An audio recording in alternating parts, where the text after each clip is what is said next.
But to start out, the acceleration of the new Reich. This is, I just, you know, Teddy, what's his last name? Teddy Wilson over at Radical Reports. Radical Reports is just a great Substack newsletter. And he published one last week that had, I think it was Friday, that had just a whole series of links in it to, you know, things that, you know, what's going on right now. And so I went through those links and a few others and came up with, I think, what's a pretty good overview of what's going on in America right now. Keep in mind, most all of this, there are two exceptions, but outside of them, all the rest of this is stuff that has just happened in the last 2 weeks. And it's getting more and more brazen. I mean, this past weekend, there was a group of Nazis who marched through downtown Nashville, complete with swastikas, giant swastika flags, and racist chants. The media treated it like it was just another day. This stuff is getting normalized. Republicans who run Texas are in open defiance of the U.S. Supreme Court and the federal government over the border. That's the most significant challenge to federal authority since 1832 and the nullification crisis. And indeed, it's stirring up new pro-Civil War rhetoric among the racist base of the GOP. Andrew Womack, who's a televangelist and a big Republican supporter, who called COVID a hoax hyped by liberals as an opportunity to come against Trump. Recently, on his podcast, Truth and Liberty, he said, quote, "I've actually had people say that if Trump was to be elected, if we got a conservative Congress, that they fear we would have another civil war. And you know what? I don't want a civil war. I don't want anybody that, I don't know anybody that does, but would it be worth it to turn this nation back? I believe it would be worth it." Right. You know, I was in the middle of a civil war in Uganda in 1980. And in fact, one of my colleagues was shot dead. Her name was Anne. She was an Irish Red Cross worker. I just don't think anybody calling for a civil war has actually ever been in one. Because once you've seen what a civil war is like, you don't want them. Anyhow, Nikki Haley has been swatted twice. She's been physically attacked on stage. She's now being stalked at campaign events by Putin-loving Trump supporters who are outraged that she's calling for more military support for Ukraine. Jacob Ware, the author of Guns, God, and Sedition, told the CBC, quote, "I think intent to commit violence is high across the political spectrum, but especially on the far right." And he talks about our gun laws, you know, facilitating that. Just days after Maine Secretary of State Shayna Bellows ruled that Trump had committed sedition and couldn't be on the state ballot, she was swatted.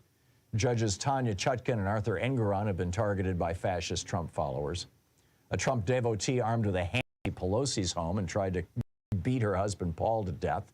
On the campaign trail, Trump regularly refers to the incident as if it was some sort of victory for him, encouraging his supporters to do the same again. Another apparent Trump follower just last month murdered and decapitated his own father because he was a federal employee and therefore part of the deep state that Trump said we got to destroy. When the Washington Post looked into this problem of, the Public Religion Research Institute, PRRI, found that fully 23% of Americans agree with the statement, true American patriots may have to resort to violence to save the country. And the Washington Post looked into it and found that people running for Congress had to increase their spending on security by over 500% between the time Trump lost in 2020 and last November's midterms. The Brennan Center for Justice questioned 1,700 state and local elected officials in all 50 states and found that fully 40% have been either threatened or physically attacked in the 3 years since Trump lost. 90% said that they have been harassed, intimidated, or stalked. 1 in 10 state legislators report that a person with a weapon had tried to intimidate them on 1 or more occasions. 1 in 5 state officials and almost half of local officials say that because of these threats, they're unwilling to deal with controversial issues like abortion, immigration, or gun control. I mean, it just goes on and on. Last year, Republican anti-abortion extremist Philip Bunyo loaded his car with a hatchet, flares, matches, and bottles and cans filled with gasoline, and then drove to a reproductive care center, Affirmative Care Solutions, rammed his car into the front entrance, told police when he gets out of jail he's going to finish the job. He says he's part of this rescue group with a bunch of guys who have signed the justifiable homicide statement, saying if you kill abortion doctors, that's all good. Last week, an openly Nazi group marched in front of the home of Massachusetts Governor Maura Healey. In Idaho, 31 hateful white supremacists had the case against them dismissed because FBI agents and local prosecutors had accidentally bungled the evidence and interrogations. Last week, a Tennessee man was arrested for trying to participate in a plot with 2 Texas men to visit the southern border and murder Border Patrol agents, along with any immigrants who happened to be standing around. One of them was in possession of 6 semi-automatic firearms, 20 magazines, and around 1,800 rounds of ammunition. The border has been flooded with immigrants ever since Moscow Mike called a press conference and said, the U.S. border is wide open. Johnson, of course, the Speaker of the House, has openly promoted the Great Replacement theory. He said, here's what he said. This is, quote, if you're scratching your head, you've seen the video, you've seen droves of people, 2.4 million people coming over the border illegally, the president allowing it, the Democrats in charge of Congress are allowing it. The deal is they're going to turn them into voters. Right. That's not the deal, as you well know, I'm sure. But, you know, the Great Replacement theory, this was Hitler's theory about Jews. You know, they're out reproducing us. Recently, a convoy of armed white supremacists calling themselves God's Army made their way to the southern border, echoing Trump and Hitler's rhetoric that dark-skinned immigrants are poisoning the blood of America. The FBI had to evacuate the Border Patrol Processing Center because of threats from right-wingers. A few days later, Paul Fay Sr., identified as a malicious sniper, was arrested for planning to murder Border Patrol agents. He thought that if he could kill a few, that would start other white people going out and killing other federal employees. This was, you know, basically the premise of Turner Diaries, the novel that motivated and inspired Tim McVeigh. Fay said that it was the Great Replacement theory, you know, quoted by Mike Johnson, Speaker Mike Johnson, that caused him to want to go murder these people.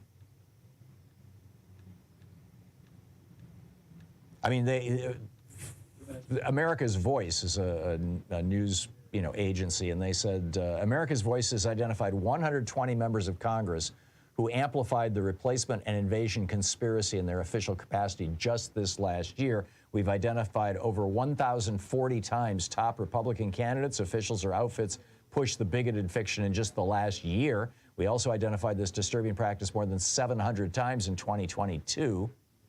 In 2023, the House Republican majority brought 13 witnesses to congressional hearings to promote the Great Replacement theory, including one guy who'd been arrested on January 6th.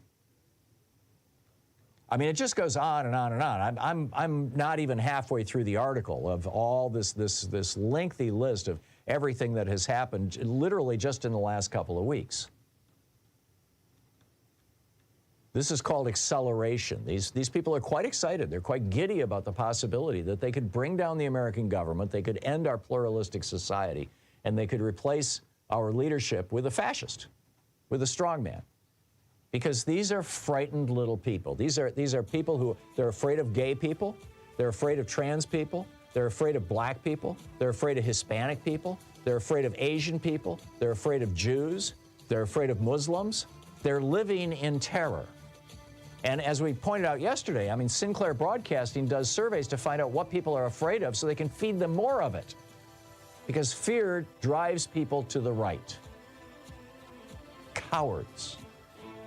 In addition to bringing you the Thom Hartmann program here on Free Speech TV and Video Media Online, we also have a whole set of ways you can interact with us and tools you can use to spread the word about the importance of democracy and the threats to it in our republic. First, there's your daily homework. Sue Nethercutt puts together a daily email newsletter that has a link to every story I discuss on the air, so you can find my sources and you can share them with your friends. It's free and you can sign up at thomhartmann.com. Second, I publish my daily take every day over at the hartmannreport.com website. That's also free if you want the daily 5 days a week rant in your inbox. No ads either. Third, we have the podcasts. There's the free 1-hour version of our daily show that's advertising supported. You can find that wherever you get your podcasts normally. And then there's also the podcast of the entire 3-hour show with no advertisements, and that's available by subscription over at thomhartmann.com. So check them all out at thomhartmann.com and hartmannreport.com.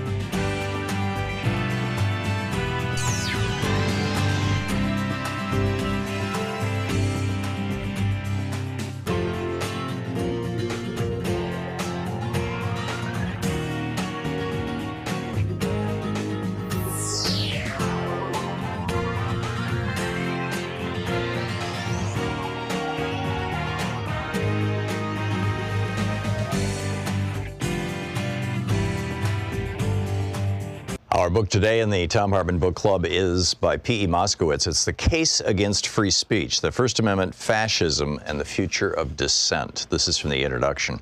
This book is not anti-free speech. It is anti the concept of free speech. It's an important distinction. Everyone should have the right to say what they want. I will not argue otherwise. I am not an authoritarian. In this book, I will not argue that the United States should adopt laws banning racist speech, like the ones that have proliferated throughout Europe, for example. I think those laws are often counterproductive and end up being used against leftists instead of against racists. I won't argue that Nazi speech should be outlawed as it is in Germany. I won't argue that the First Amendment should be reformed nor more firmly upheld. This book is not about whether the First Amendment is good or bad. This book is about why the First Amendment is nearly irrelevant, except in its power as a propaganda tool.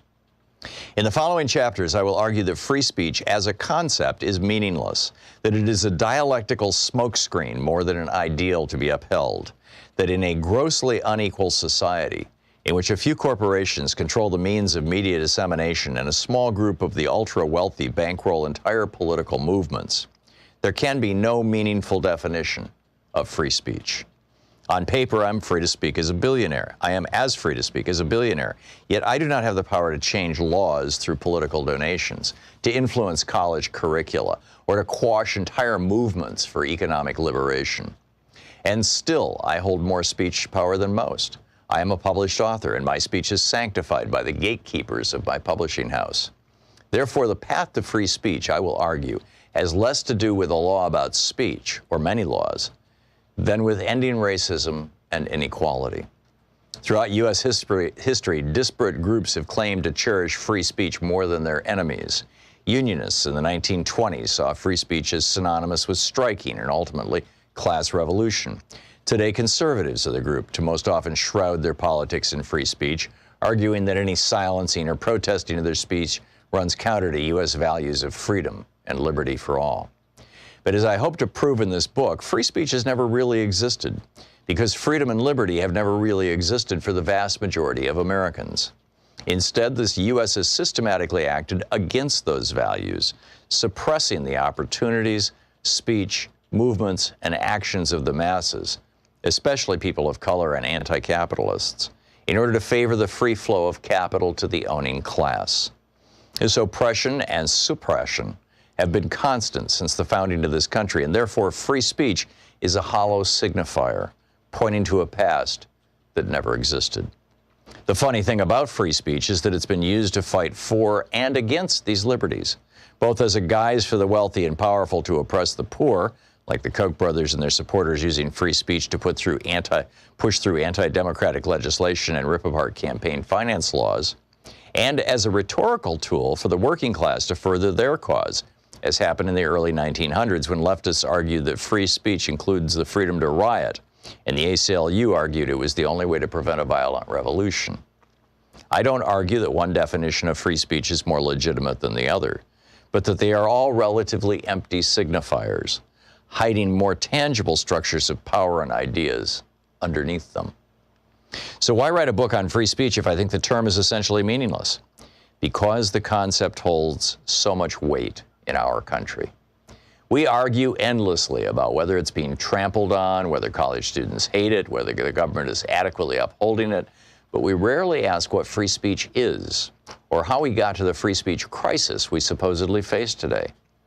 When you scratch the surface of conversations over free speech, you find more difficult issues underneath. It's much easier to talk about the ability of conservatives to speak on college campuses than about the systemic racism, sexism, and transphobia college students experience. And those are the things students who protest campus visits by right-wing conservatives are actually fighting against.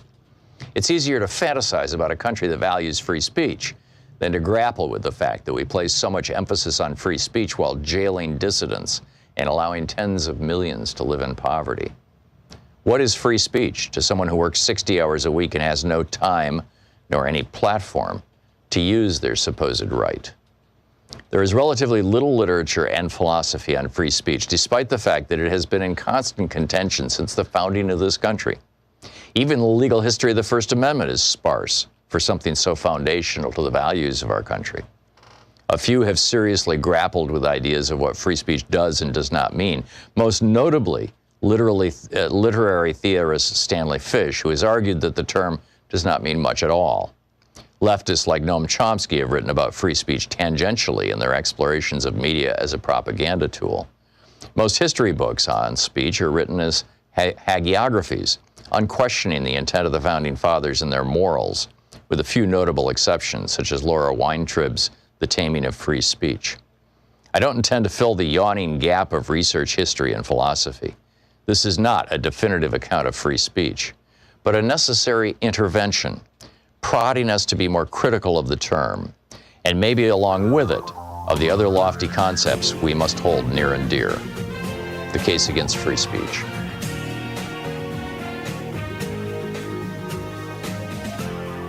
This is the Thom Hartmann Program.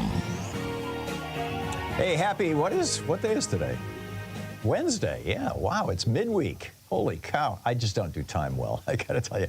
I was somewhat distracted because I just discovered, or just learned, the Talkers magazine, which is the official publication of the talk radio industry, which is mostly right-wing, as you well know, just came out with their Heavy 100, the top 100 radio talk show hosts in America, and we're number 1, or number 9, excuse me, we're in the top 10. We're not number 1, but we're number 9. I think number 1 is Sean Hannity, yeah. And he's got a lot more stations, I get that. But hey, we're doing well. So that's an encouraging note, isn't it? All righty, we got a lot to talk about today. Is the anti-democracy movement reaching a tipping point in the U.S. and around the world? Also, is Biden doing everything he can for Ukraine? And the EU's top diplomat says that war with Russia in Europe is a very real possibility. This is troubling. In the second hour of our program, is it possible to use the Religious Freedom Restoration Act laws, and there's, I believe, 16 states that have adopted these laws as well as the federal law, to accomplish progressive goals?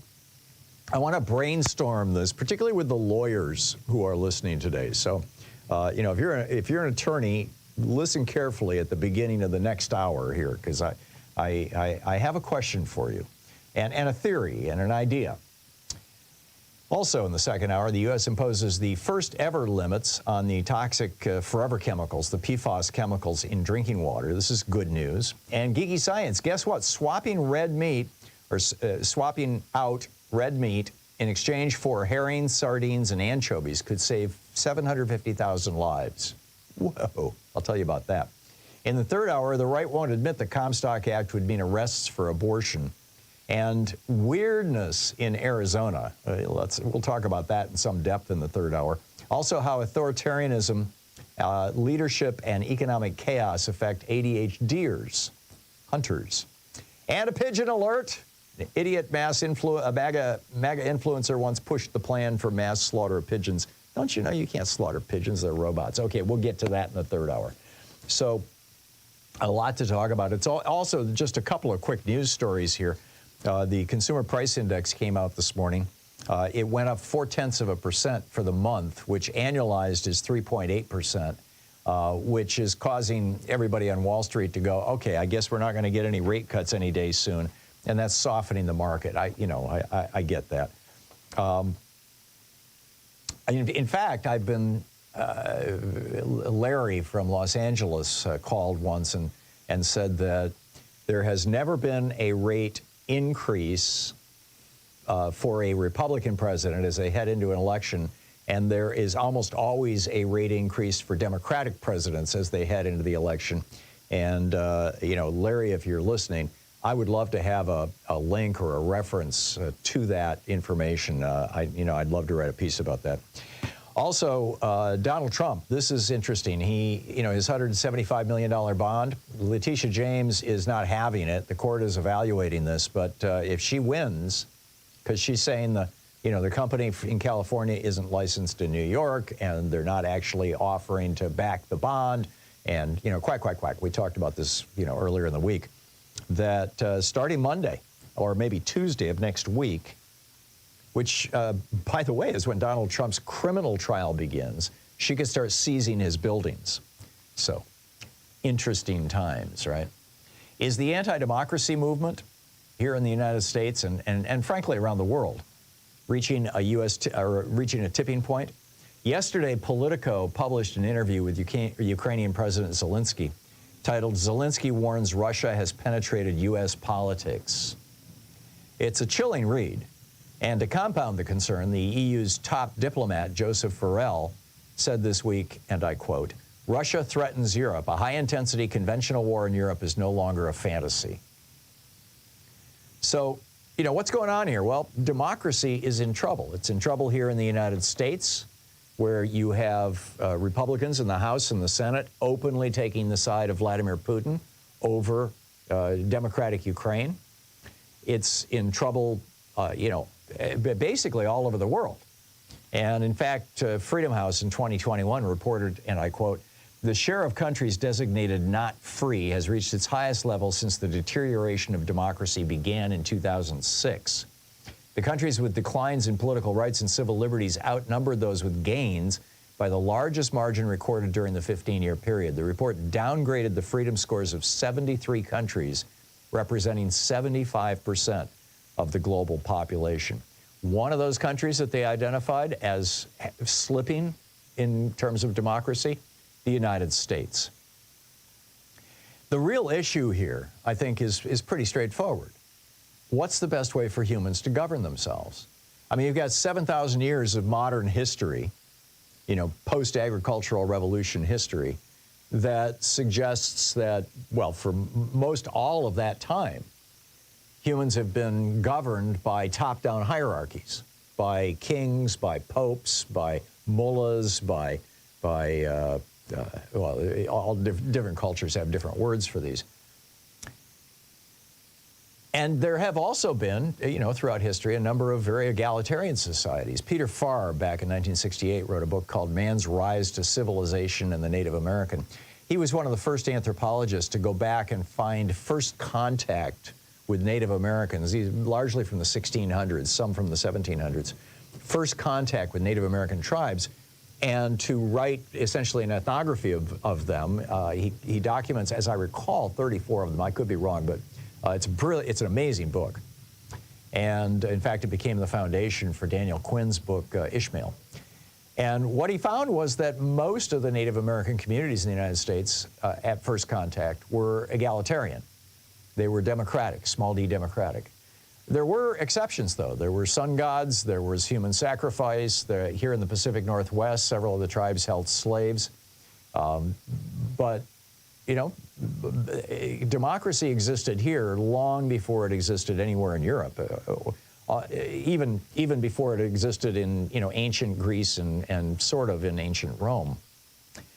So what's the best way for us to govern ourselves? Well, you know, Thomas Hobbes kicked off this debate in 1651 when he wrote Leviathan and said that the natural state of humankind is violent and predatory, and therefore, if there isn't the iron fist of church or state to control us all, in such condition, he writes, the life of man is solitary, poor, nasty, brutish, and short. You've all heard that quote. 103 years later, Jean-Jacques Rousseau published an article arguing that the natural state of humankind is not violent and hierarchical, but rather compassionate, egalitarian, and democratic. So who's right? You know, in The Hidden History of American Democracy, my most recent book, I did a deep dive into this very question. And, you know, across species, and if you're a regular listener, you've heard me rant about this before, that insects, fish, birds, most mammals operate along democratic lines, small d democratic lines. You watch a school of fish and it looks like they must be communicating telepathically because the whole school just goes and then zoom, they make a 20-degree turn and shoot off in another direction. How do they know to do that? Well, it turns out that with each fin motion, each fish is voting, and if more than 50% of them vote to turn 20 degrees to the right, the whole school turns 20 degrees to the right. The same with flocks of birds. So democracy is the norm. Now, there are exceptions, particularly among primates, interestingly, but democracy is the norm among most animals. So, you know, I'm I'm of the opinion that democracy is the norm here, and that what distorts it is largely when people of great wealth start seizing political processes so that they can, basically control everything that's going on. Like billionaire Rupert Murdoch coming to the United States. Kevin Rudd, the former Prime Minister of Australia, wrote a piece for the Sydney Morning Herald titled "Cancer Eating the Heart of Australian Democracy." Rupert Murdoch, the cancer eating the heart of Australian democracy.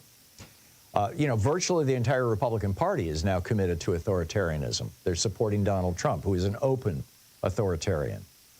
There's a few holdouts like Kinzinger and Cheney, but they're kind of the exceptions that prove the rule. Mitt Romney, and they're all, Romney's resigning, and Kinzinger and Cheney lost their last elections. So what's happened is that the Republican Party has joined with essentially Russia and China, and arguably North Korea and Mohammed bin Salman, Saudi Arabia, and all these other autocracies around the world. And sadly, we're seeing Israel also move in the direction of autocracy under the leadership of Netanyahu. Now, whether they will pull back from that or not is an open question. Benny Gantz is running to challenge him, and keep an eye on that.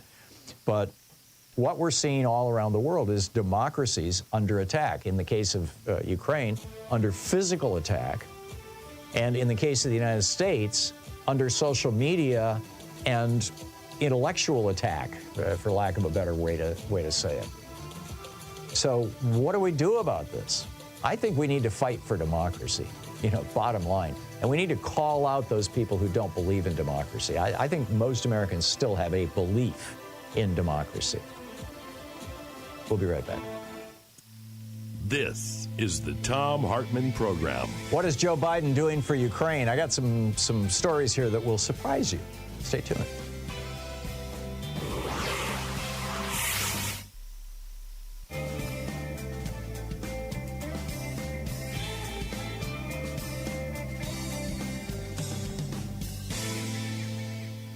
And welcome back. Don in Pittsburgh, Kansas. Hey, Don, what's on your mind today? Oh, hi. Well, I want to know, are you aware of the work of Rachel Bidikofer? Yeah, she and I did a book signing in Portland day before yesterday. Great. Yeah. Well, she's an important figure. No, it was Friday, yeah. Okay. Yeah. But I might try to have us direct people to her from your website. Yeah, she's been on the program 4 or 5 times. She's we're going to be getting her on probably once a month. I don't hear everything, so I don't know when what's on. The other thing I want to do is I want to talk about the need for unity. I disagree with you on many issues, but you are an ally. You know what I'm saying? We face some really serious stuff, and the Republicans aren't fooling around. They're taking over everything they can, the behind the scenes controlling. Like Georgia. Georgia will probably have more Democratic votes, but I really doubt that Georgia will go into Biden's column. Yeah. Because we'll see. Well, Knapp or what's his face, the governor. For heaven's sake, he lives in the big plantation house. His family owned slaves, and he lives in the house on the cotton plantation. Yeah. There's continuity here. Yeah. But I think we weaken ourselves. Brian Kemp. Yeah, right, Brian Kemp. And, and of course, who we have, Stacey Abrams is who we mostly have, and the people who worked with her are who we most have to thank for Georgia. It moved, and they just steadily worked and worked and worked. But, now they've made it illegal. I know Florida and Texas is basically a felony to register voters now. Yep. And, the whole thing with Harris County. Texas, I lived in Texas for a long time, and Texas really is at least a purple state and most likely a blue state because it's got the same big, number of urban areas with people are typically urban people, want the same things, but they have this huge hinterland outside. What they call the Texas Triangle. You heard that term? No. Interstate 35 from San Antonio up to Houston, up to Dallas, Fort Worth, Interstate 45 down to Houston, and then across from Houston over to San Antonio. I see. 75% of the populace of the state lives inside or right around the Texas Triangle in the urban areas. But they ride herd on them. They're they're good they do everything they can to keep them from voting. It's of course, yeah, and to not count their votes. You've talked about how Harris County will take over the counting of the votes if things aren't looking good for them. Yep. But, you know, I just think I'm sad to see the Republicans actually get to be the anti-war party, because that ain't the truth. Well, they're not anti-war, really. They're just anti-Ukraine. They're all, you know, they're the ones who vote for bigger military budgets every year. There's no anti-war dimension to the Republican Party at all. It's purely a pro-Putin position. In the world, you know, like Rachel Bidikofer says, 90% of the populace doesn't know anything. Yeah. And they're swayed to the simplistic, repetitious memes. Yep. Right? You're absolutely right. And the Republicans are proving better at doing that. Now, we have, intellectually and politically and everything, we basically have a much stronger position and base, but we don't have as much money, and we aren't getting out there and really laying it to them. Now, I will say I think that Biden's commercial with the woman who, you know, was laying out in the parking lot dying in Texas and everything, that's powerful stuff. Yeah, but that needs to be what we do, and simplistic. No great arguments about policy. I agree. Don, I got to run, but you know, spot on. I can't disagree with anything you said. Very, very well done, Don. Thank you. 21 minutes past the hour. We'll be back with more of your calls and the news of the day in just a moment.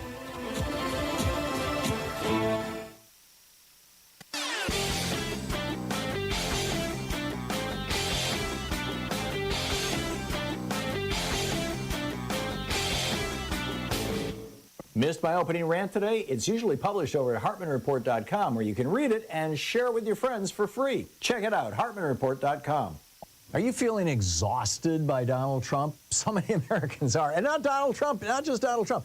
The entire GOP. We've got this war on trans people. We've got a war on queer people. We've got a war on people of color, a war on voting, young people concerned about climate change, and Republicans not only refusing to do anything about it, but like Marjorie Taylor Greene out there talking about how, oh, well, it's just normal variation, you know, it's nothing to worry about, just keep on shoveling that coal. People cutting pills in half because they can't afford their medicine. Parents who don't have enough money to properly dress their kids for school, even though they're working full-time. Seniors fearing that the Republican Party is going to finally succeed in killing off Social Security and Medicare. They're trying it again. You know, it's this whole, yes, we'll raise the debt ceiling as part of cut Social Security. It's nuts.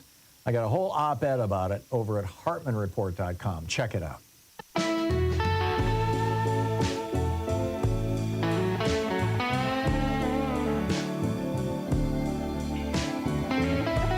And welcome back. So Joe Biden, we had this conversation on the program, I believe it was yesterday. And, well, actually, we've been kind of having it on and off for weeks now, months now, where people call in and they go, you know, aren't there executive actions that Joe Biden can take to help out Ukraine, you know, as the Republicans in Congress are blocking this aid bill to Ukraine that the Senate passed months ago? And they're continuing to block it. Moscow Mike this morning, you know, we're not going to do anything today, it appears. So 2 stories for you, both from yesterday. This is CNN.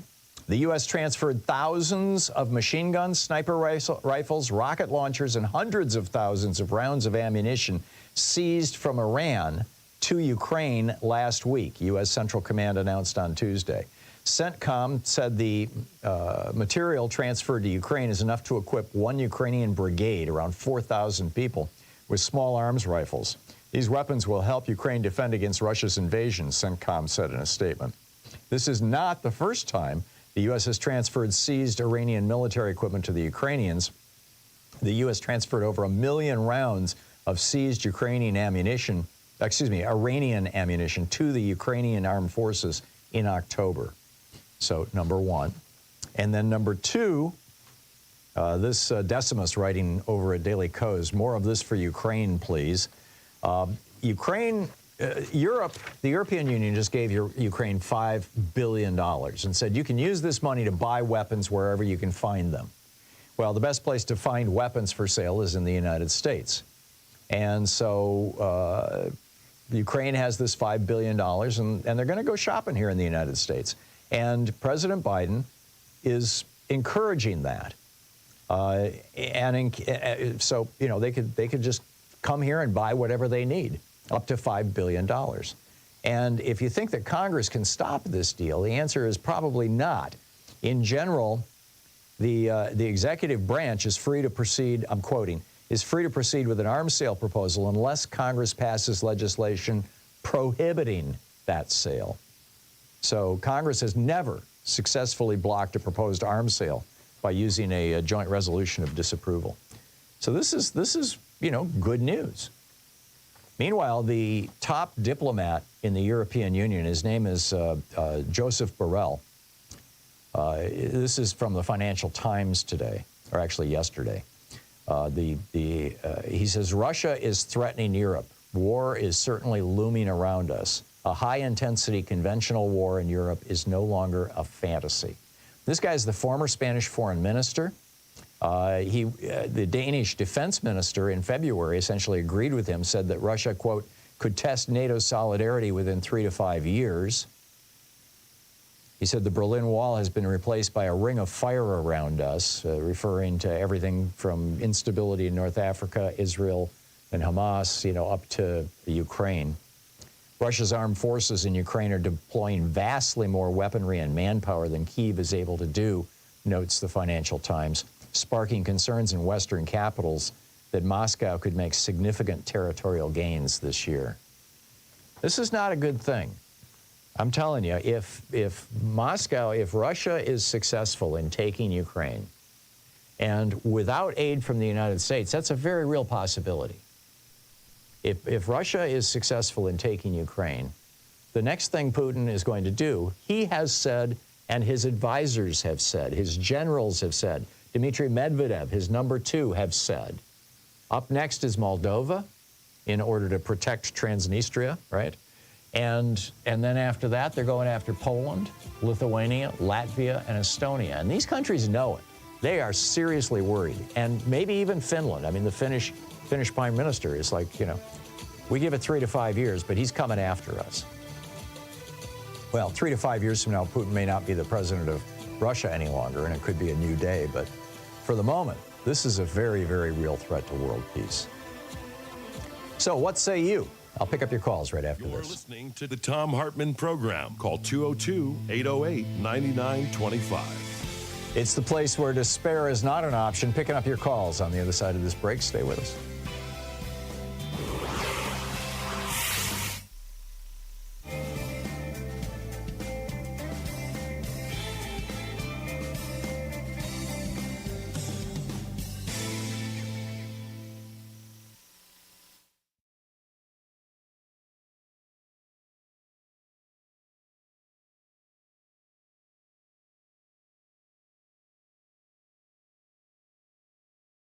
Our book today in the Thom Hartmann Book Club is Stolen Focus by Johann Hari. The subtitle, Why You Can't Pay Attention and How to Think Deeply Again. This is from the introduction titled Walking in Memphis. When he was 9 years old, my godson developed a brief but freakishly intense obsession with Elvis Presley. He took to singing Jailhouse Rock at the top of his voice with all the low crooning and pelvis jiggling of the king himself. He didn't know this style had become a joke, so he offered it with all the heart-catching sincerity of a preteen who believes he's being cool. In the brief pauses before he started singing it all over again, he demanded to know everything about Elvis. And so I jabbered out the rough outline of that inspiring, sad, stupid story. Elvis was born in one of the poorest towns in Mississippi, a place far, far away, I said. He arrived in the world alongside his twin brother, who died a few minutes later. As he grew up, his mother told him that if he sang to the moon every night, his brother could hear his voice. So he sang and sang. He began to perform in public just as television was taking off. So in a sudden swoosh, he became more famous than anyone had ever before been. Everywhere Elvis went, people would scream until his world became a chamber of screams. He retreated into a cocoon of his own construction where he gloried in his possessions in place of his lost freedom. For his mother, he bought a palace and named it Graceland. I skimmed through the rest, the descent into addiction, the sweating, gurning, stage jammering in Vegas, the death at the age of 42. Whenever my godson, who I'll call Adam, I've changed some details here to avoid identifying him, asked questions about how the story ended, I got him to duet Blue Moon with me instead. You saw me standing alone he sang in his little voice, without a dream in my heart, without a love of my own. One day, Adam looked at me very earnestly and asked, Johann, will you take me to Graceland one day? Without really thinking, I agreed. Do you promise? Do you really promise? I said I did. And I never gave it another thought until everything had gone wrong. 10 years later, Adam was lost. He had dropped out of school when he was 15, and he spent literally almost all his waking hours at home alternating blankly between screens. His phone, an infinite scroll of WhatsApp and Facebook messages, and his iPad on which he watched a blur of YouTube and porn. At moments, I could still see in him traces of the joyful little boy who sang Viva Las Vegas, but it was like that person had broken into smaller, disconnected fragments. He struggled to stay with the topic of conversation for more than a few minutes without jerking back to his screen or abruptly switching to another topic. He seemed to be whirring at the speed of Snapchat, somewhere where nothing still or serious could reach him. He was intelligent, decent, kind, but it was like nothing could gain any traction in his mind. During the decade in which Adam had become a man, this fracturing seemed to be happening to some degree to many of us. The sensation of being alive in the early 21st century consisted of the sense that our ability to pay attention, to focus, was cracking and breaking. I could feel it happening to me. I'd buy piles of books and I'd glimpse them guiltily from the corner of my eye as I told myself, just one more tweet. I still read a lot, but with each year that passed, it felt more and more like running up a down escalator. I had just turned 40, and wherever my generation gathered, we would lament our lost capacity for concentration, as if it was a friend who had vanished one day at sea and never been seen since. Then one evening, as we lay on a large sofa, each staring at our own ceaselessly shrieking screens, I looked at Adam and felt a low dread. We can't live like this, I said to myself. Adam, I said softly, let's go to Graceland. What? I reminded him of the promise that I had made to him so many years before. He couldn't even remember those blue moon days, nor my pledge to him, but I could see that the idea of breaking this numbing routine ignited something in him. He looked up at me and asked if I was serious. I am, I said, but there's one condition. I'll pay for us to go 4,000 miles. We'll go to Memphis and New Orleans. We'll go all over the South, anywhere you want. But I can't do it if when we get there, all you're going to do is stare at your phone. You have to promise to leave it switched off except at night. We have to return to reality. We have to connect with something that matters to us. He swore he would, and a few weeks later, we lifted off from London Heathrow toward the land of the Delta Blues. When you arrive at the gates of Graceland, there's no longer a human being whose job is to show you around. You're handed an iPad, and you put in little earbuds, and the iPad tells you what to do. Turn left, turn right, walk forward. In each room, the iPad, in the voice of some forgotten actor, tells you about the room you're in, and a photograph of it appears on the screen. So we walked around Graceland alone, staring at the iPad. We were surrounded by Canadians and Koreans and the whole United Nations of blank-faced people looking down, seeing nothing around them. I watched them as they walk, feeling more and more tense. Occasionally, somebody would look away from the iPad, and I felt a flicker of hope, and I'd try to make eye contact with them to shrug, to say, hey, we're the only ones looking around. We're the ones who traveled thousands of miles. The book Stolen Focus by Johann Hari.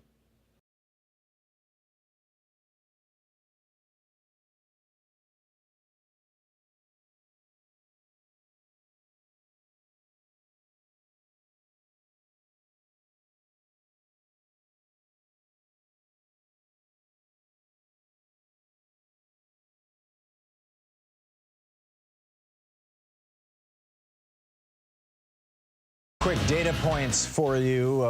President Biden this morning said that Netanyahu is making a big mistake in the way that he's conducting his campaign against Hamas, his widespread death and destruction campaign in Gaza. And more than 97 F-16 strike fighters are now on their way to Ukraine. This could turn the war. They're not coming from the United States. They're coming from Denmark, the Netherlands, Norway, and Greece. So this is interesting, and we know that the Ukrainian pilots have been training on the F-16s for some time now in anticipation of this. So stay tuned, as the old saying goes. So what's on your mind today? Dan in Detroit, Michigan. Hey, Dan, thanks for listening to Sirius XM. What's up? Hi, Tom. Good afternoon here in Michigan. I wanted to talk about the decision in Arizona that is now putting women through the horrific stuff that they're going through. And I'm wondering, could they not say that, like the Comstock Act and that law from 1864 imposes cruel and unusual punishment that is prohibited under the Eighth Amendment? The prohibition on cruel and unusual punishment of the Eighth Amendment only, to the best of my knowledge, and I'm not an attorney, but to the best of my knowledge, only applies to penalties imposed by law, specific penalties. In other words, the people who have been adjudicated criminal and are being punished for that criminal behavior.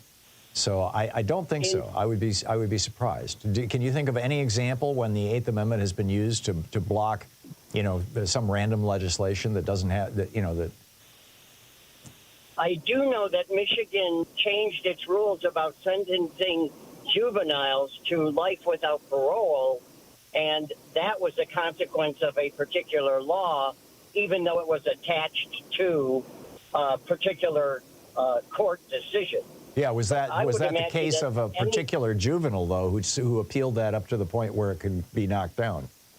I mean, in other words, do you have to have a case first rather than just suing against the law? I don't think you could just sue a state, although I may be wrong. Actually, I am wrong. Well, you definitely can sue a state, now that I think about it. The young woman who has helped produce the ad for Joe Biden, where it closes with Donald Trump caused this, right, and she lost her baby and went into sepsis, I think she'd be a great person for standing that the laws are imposing cruel and unusual punishment. And when you talk to your lawyers, when you talk to your lawyer bunch in the second hour, maybe you could ask them if the Eighth Amendment could come into play. Yeah, that's a good one, Dan. Excuse me. Yeah, let me chew on that for a few minutes here. Let me think about it. Dan, thank you so much. That is great. Tommy in Oxford, Alabama. Hey, Tommy, what's on your mind today? Hey, Tom, I got a good mega joke for you. Okay. It goes like this. Mega Republicans are like mushrooms. They're kept in the dark all day long and fed crap and ask for more. And ask for more. There you go. All right. Okay, thank you, Tommy. Ben in Buffalo, New York. Hey, Ben, what's on your mind today? Well, hey, how's it going? Good. I wanted to bring up the quote from Mark Twain that said, history doesn't necessarily repeat itself, but it definitely rhymes. Yeah. And I think this can be a good and bad thing. When you look back, about a century ago, maybe even a little less, you kind of saw the authoritarianism popping up with, Mussolini, Hitler, what have you. Unfortunately, you're seeing that again with Orban and Putin and can't think of the name, but the guy in Turkey. Yeah, Erdogan. Erdogan, yeah. But in our country, we had FDR come along in a very progressive movement. And I think we're going to see the same thing, even though, this Donald Trump kind of controlling the Republicans and all his authoritarianism thing. I think we're going to see a lot of progressive movements, and part of it is the younger voters, under 35, 30 years old, they've come to realize the Republicans have nothing to offer them. Right. So they're going to turn to Democrats and progressives. So yeah, they're all aware I think there's something good to look forward to. I absolutely agree with you. It's also the premise of The Fourth Turning is Here, Neil Howe's new book. And, I've written about it. I completely agree. And I think that, what young people are seeing, and frankly what everybody in America can see if they choose to, is that Reagan's neoliberalism was a disaster for everybody except the billionaire class and the multi-millionaire class. And, we need to cut them down to size, frankly. I mean, it's just, and they're rising up and taking over everything. I mean, they've taken over the Republican Party. They've owned it now for 40 years. And, Oh, yeah. and you know, Americans are starting to push back and saying, you know, this doesn't work for us. We're not happy that the American middle class, which used to be 2/3 of us, is now 43% of us. I mean, it's like we have been gutted. And this is what, by the way, the MAGA followers get right. You know, the people who are following Trump. Trump says, oh, yeah, the middle class has been under attack. Well, yeah, they have, by Reagan's neoliberalism. It was the Reagan-Bush administration that negotiated NAFTA. Now, some Democrats climbed on board. Bill Clinton and Barack Obama were both on board with neoliberalism. But Joe Biden isn't. He has rejected neoliberalism. He is embracing a progressive agenda. He's using Bernie Sanders all the time. And, you know, in fact, Bernie Sanders helped write some of the really most major and successful legislation. So I share your optimism, Ben. If we can avoid a world war, we'll be in good shape. Yeah, and I think the American public is seeing that this, the middle, growing from the bottom up is going to work compared to the bottom up and the middle out. Yep. And yeah. I would add, by the way, just, you know, in terms of Mark Twain's quote, you know, the history rhymes. In 1939, Hitler, I think it was 38 that he annexed Austria and the Sudetenland, and I believe it was 39 that he invaded Poland, which was really the official beginning of what became World War II. And Franklin Roosevelt wanted to intervene, as did Winston Churchill. They wanted to stop the Germans before they went beyond Poland. And there were substantial, huge anti-war movements in the United States and in the United Kingdom that now we know, and Rachel Maddow wrote a whole book about this, now we know we're being funded by Hitler. We're being funded by Germany. But it was almost entirely Republicans. Rex Stout wrote an entire book with a collection. It's just a collection of speeches Republicans gave on the floor of the House in the 2 years leading up to Pearl Harbor, where they were saying, oh, we can do business with Mr. Hitler, and he's anti-communist just like we are, and we shouldn't, you know, we shouldn't involve ourselves in wars in Europe, blah, blah, blah, blah. And that's essentially the same thing Marjorie Taylor Greene and her Putin caucus in the House of Representatives, you know, Mike Johnson and the whole, you know, the whole bunch of them, Scott Perry, it's you know, Andy Biggs, et cetera, et cetera. They're playing the same role that these turncoats did in the lead up to World War II.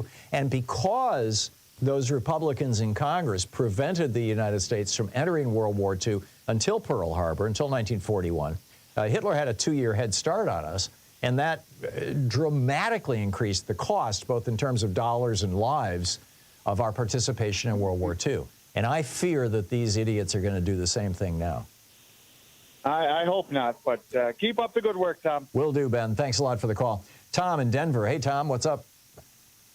Hey, Tom. I tried to get in yesterday. I've got a story about the therapeutic uses of LSD. Oh, the guest we had on yesterday with Norman Ohler, his book Tripped. Yeah, what about it?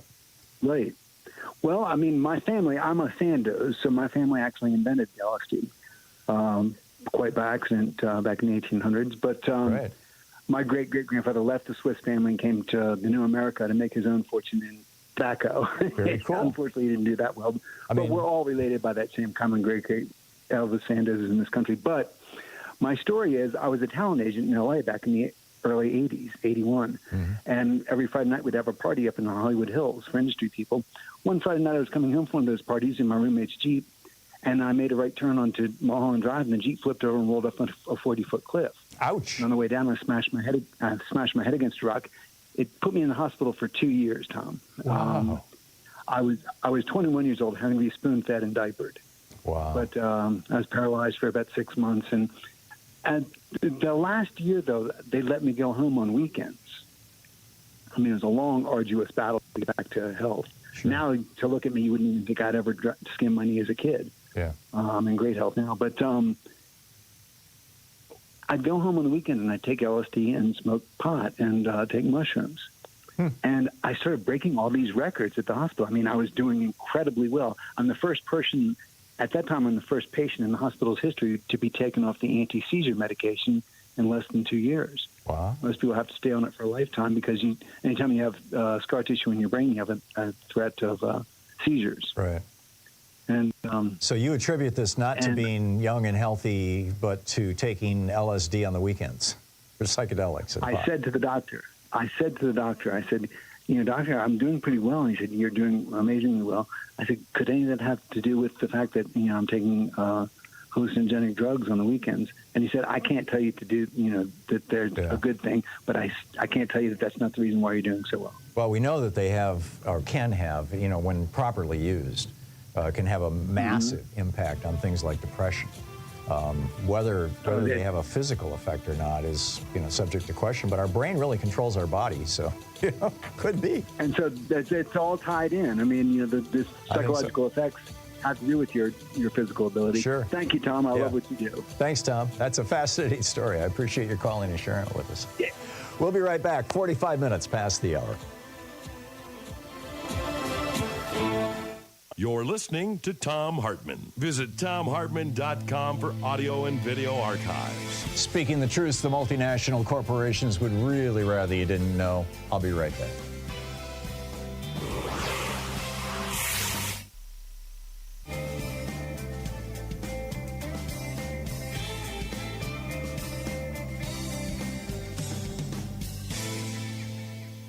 President Biden just said if Speaker Johnson has the guts to put Ukraine aid to a vote, it will pass. He's right, but Johnson doesn't have the guts. He's afraid of Putin. He's afraid of Marjorie Taylor Greene. He's afraid of Donald Trump.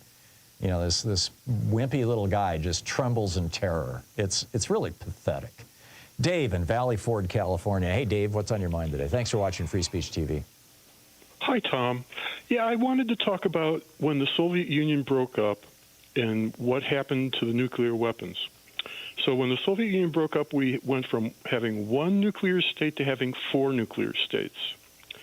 Belarus had 81 nuclear missiles, nuclear warheads. Kazakhstan had 1,400. Ukraine had 1,900. And Russia had 35,000. Right. And in May of 1992, in the Lisbon Protocol, Belarus, Kazakhstan, and Ukraine agreed to enter the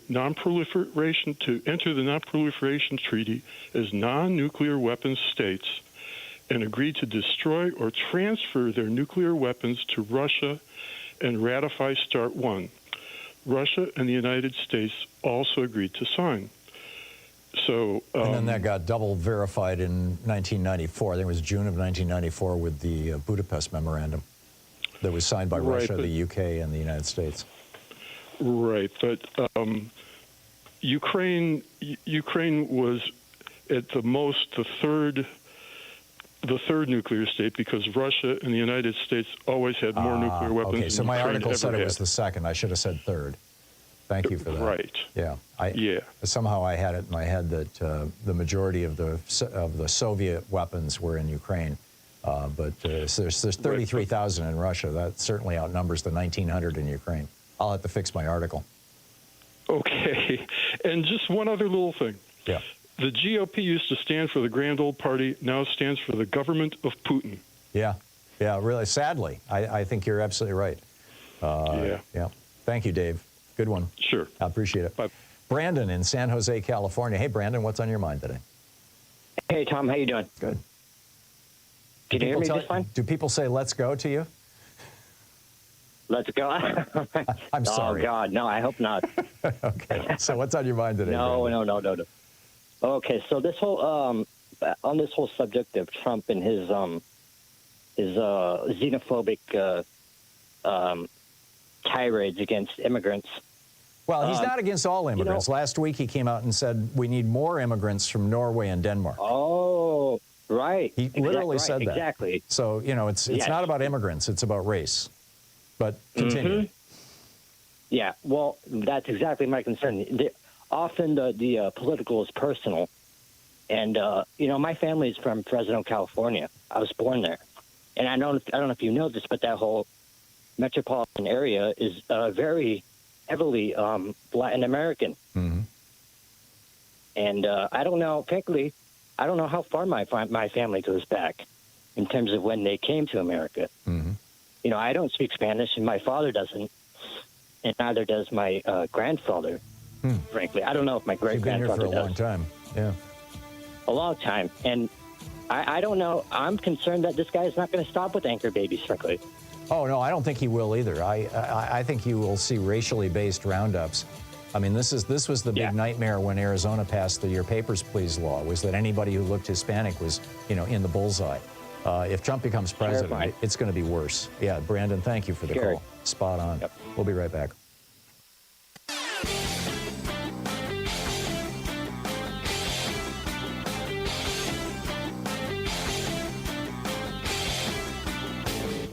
Hey, thanks so much for sharing our program and for reaching out to our stations and sponsors and letting them know that you're listening. It really means a lot to us.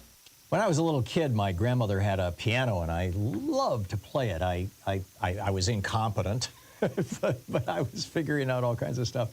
And then I kind of got away from it and, went to school and things got busy and just lost track of it. Well, now there's this fascinating new study out of the University of Geneva, Switzerland, that is making me think maybe I should go back and learn the piano.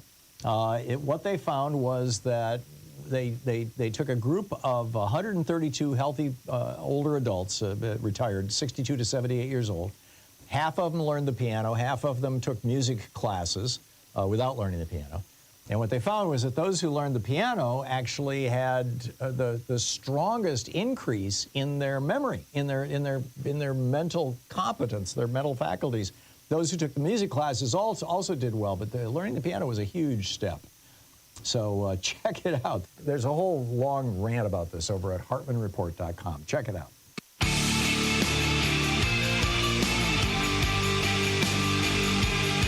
Nine minutes before the hour, picking up your calls here. Anthony in St. Augustine, Florida. Hey, Anthony, what's on your mind today? Hey, Tom, let me ask you, because of Iran-Contra, a president has to go through Congress in order to approve aid to any country, right? More or less, yeah. Like there are some things he can do by executive action, like he's doing right now, to get stuff to Ukraine, but he's very limited in what he can do. Yeah, because of that, because of Iran-Contra, right, Tom? No, it's because of the Constitution. The Constitution explicitly says that only Congress can appropriate and spend money and raise taxes to pay for it.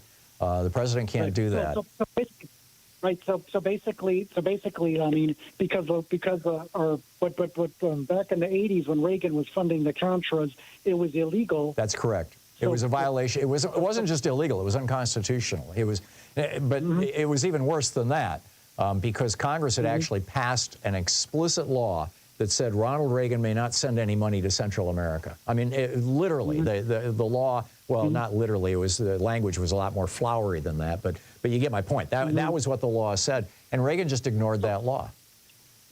So basically, because President Biden would have to go through Congress, right? Unless he wants to do what Reagan did and break the law. But I guarantee you, if he did that, the Republicans would try to impeach him. Democrats should have impeached Reagan, frankly, when the Iran-Contra stuff came out. Right. So basically, yeah. So basically, President Biden would have to go through Congress. Yes. Right. Yes. And that's why everybody's waiting for Mike Johnson to get off his ass and do something. And he's sitting around dithering and praying and rolling over it. He's laying on the floor with Marjorie Taylor Greene's foot on his head. I mean, that's what's going on right now. Yeah, I just wanted to clarify that issue, but thank you, Sam. You're welcome. Thank you, Anthony. Jerry in Huntington Beach, California. Hey, Jerry, what's on your mind today? Well, Tom, as I listen to your statements today and other days about Ukraine, I just have to shake my head in disbelief because there's no evidence to support any of what you say. And anyone who thinks that sending $61 billion more to Ukraine is going to somehow turn the tide and Ukraine's going to win the war is delusional. Well, then apparently, Jerry, I'm delusional. The leaders of all the countries of Europe are delusional. The leader of the head diplomat for the European Union is delusional. And you're the only smart guy left. I'm really impressed, Jerry. Marilyn in Mars Hill, North Carolina. Hey, Marilyn, what's on your mind today? I wanted to speak briefly about the abortion. All the anti-abortion that's been passed must indicate that it's a power grab, and they want to take power over women. And I don't know if everybody is really kind of onto that or not. And I'm wondering if I'm exaggerating or, in fact, they are a power grab because they directly related toward women, of course. And that I read an article that 2 women in New York were just on the street, and some man came up and slapped them in the face. One hit them on the head. There was no attempt at assault, robbery. They just came up and hit the women. Yeah. So I wonder if there's any comment on that. And I have one other comment.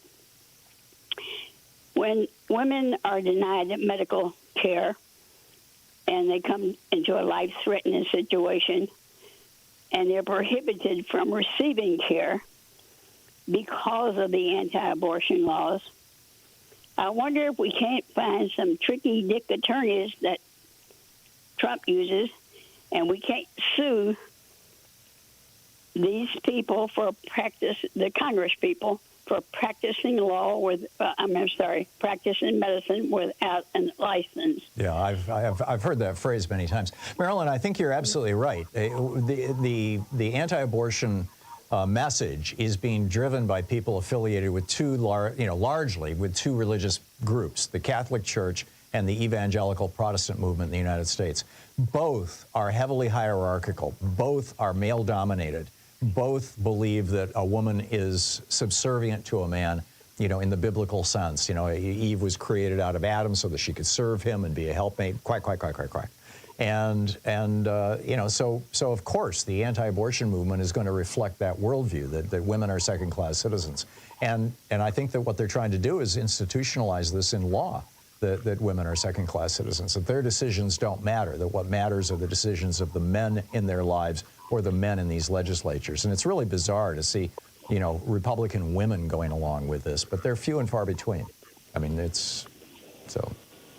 Yeah, it goes back to I can never figure out in present day in a wedding ceremony who giveth this woman.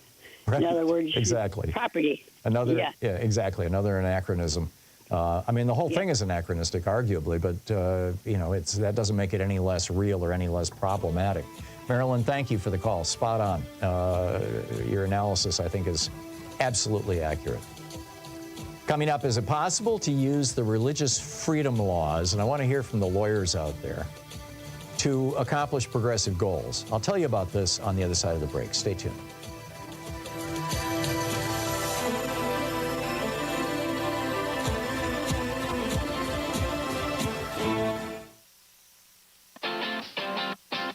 You're listening to Thom Hartmann.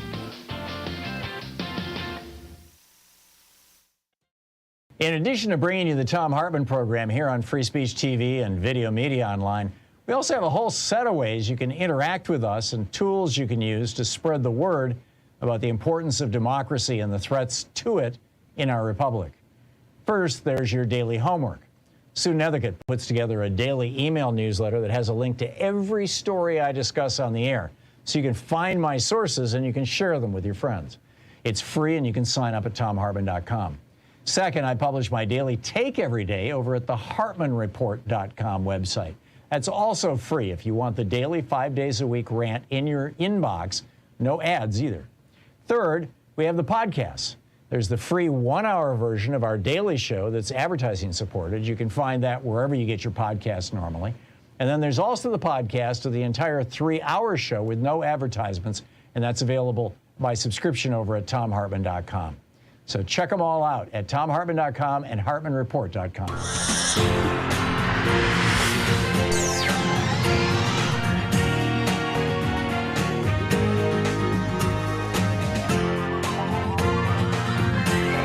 We say fight back!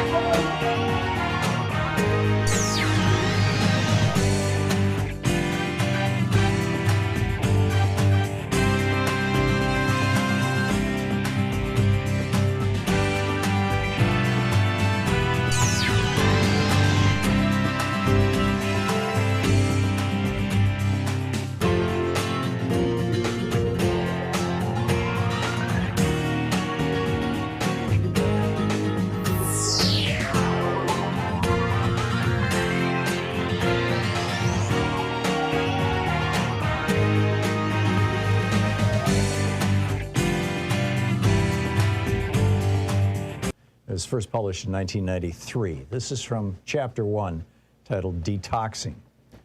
Today's revolutionary need is to detox ourselves from the old stereotyped political formulas from 20 or 30 years ago, without which we cannot deal with neocolonialism. A while ago, I was watching a Malcolm X Day program, and the main speaker ended by militantly reciting Malcolm X's famous phrase, "the ballot or the bullet." Haven't you caught the same thing? X, most fresh of all thinkers, is being turned into the equivalent of Lenin or Mao's corpse on ceremonial display. For when X threw down that slogan a generation ago, it was then timely and on point. Black people were struggling for freedom against colonial conditions, and most had neither the ballot nor the bullet. The militant question was which would be picked up. Now the black nation is struggling for its life against neo-colonial conditions, and new African people have lots of ballots and lots of bullets. Everywhere you have African city governments, African officials and African executives, African soldiers, African shooters, and African posses. You might say that the black nation is dying from too much ballots and bullets, but not radical enough truths, perhaps. Under colonialism, the oppressed were largely kept disarmed. Now it's all reversed. Imperialism as a neo-colonial system races not to disarm, which is hopeless in this age, but to arm the oppressed in its own way, whether it's posses or paratroopers, children included, naturally. Feminists say women should get self-defense. Does that threaten imperialism?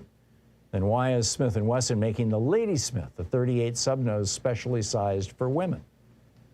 Is the government of white men doing anything to stop women from owning handguns? The ranks of white women who've done so are over 15 million and climbing. Be real. In the Ivory Coast and Somalia, men and boys in rags and bare feet have AK-47s and grenades. In New York and Los Angeles, kids too young for learner's permits got Raven 258 or a Deuce, or maybe even a TAC-9. What's the firepower of the old Black Liberation Army compared to the Crips in Compton or the Jamaica posses just in Flatbush? Get the Uzi is successful slang because it plays off reality we all know. More than a few new African children say personally they got to be more afraid of black people than white people. So how useful is the liberal left habit of playing low to the crowd with old anti-colonial rhetoric? It used to be that dissing the white man was a crime or close to it, dangerous for sure, like life-threatening if a black man or woman did it. Now it's so tame that Fox or ABC give it to us as a sitcom. There's even some college courses on how to diss the white man. He may not like it, but who cares? Imperialism doesn't care, that's for sure. Even white women are doing it now as a substitute for doing anything real. It's like running in place. As Rodney, the Guyanese revolutionary scholar, pointed out, it's counterproductive to solve the neo-colonial situation, or counterproductive to solving the neo-colonial situation. Revs still cling to the old ideas and ways, in part because we don't want to admit how ignorant we are now. This runs deeper, though. Anti-colonial politics are the culmination of 400 years of our struggle. They are the products of the best minds we had, of destroying old societies, of oppressed people challenging the world in uprisings, pushing farther and farther. These old views are already fully developed, well honed. More than that, the old anti-colonial politics are developed in the most profound sense, in having been widely diffused and taken hold of by the oppressed, put to use already. So when Revs talk about that old talk, walk that old walk, it's not only familiar, but reassuring and to a certain degree popular. We all take for granted now that the anti-colonial consciousness and changes. It's become the normal. That's what's our due. A few years ago, Nelson Mandela was the most famous terrorist POW in the world. In 1990, when he made his triumphant visit here, he was not only greeted by massive crowds of well-wishers, but schools and churches throughout the black nation held special programs to honor him. City governments and the U.S. Congress itself had to organize welcomes for him. Like it or not, white men had to smile and applaud him. And last year, by any means necessary T-shirts with them were more common in many streets than Budweiser T-shirts. And you can't take it to mean anything extreme or radical. The old anti-colonial awareness has already been generalized widely, absorbed by people and society itself into daily life. So let's break that down. When a tiny Klan faction based in North Carolina to the U.S. Capitol from a rally on Labor Day weekend 1990, it took over 2,000 cops in riot gear to hold the angry crowds back. The D.C. New African community was outraged that any Klan dared to march in their city, which is 70% black, on their territory. Ephi Berry, the then wife of the then mayor, Marion Berry, came out and brought her 10-year-old son. "I'm overwhelmed," she said. The book is Night Vision, Illuminating War and Class of the Neocolonial Terrain by Butch Lee and Red Rover, first published in 1993.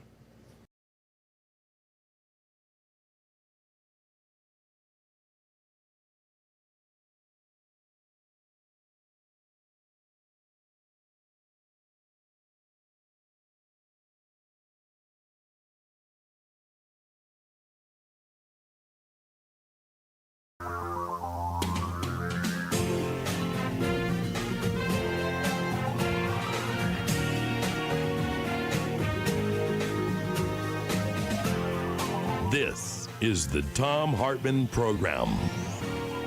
Welcome to the second hour of our program. Okay, here's the question that I have for the lawyers out there, and for anybody else who has, good logic and even the smallest grounding in law. And right now all the phone lines are busy. But if you persist, and typically if you call in immediately after somebody hangs up, you might get through. Here's my question. Yesterday I read this article. This is from April 5th, and today is the 10th. So this was just from last week.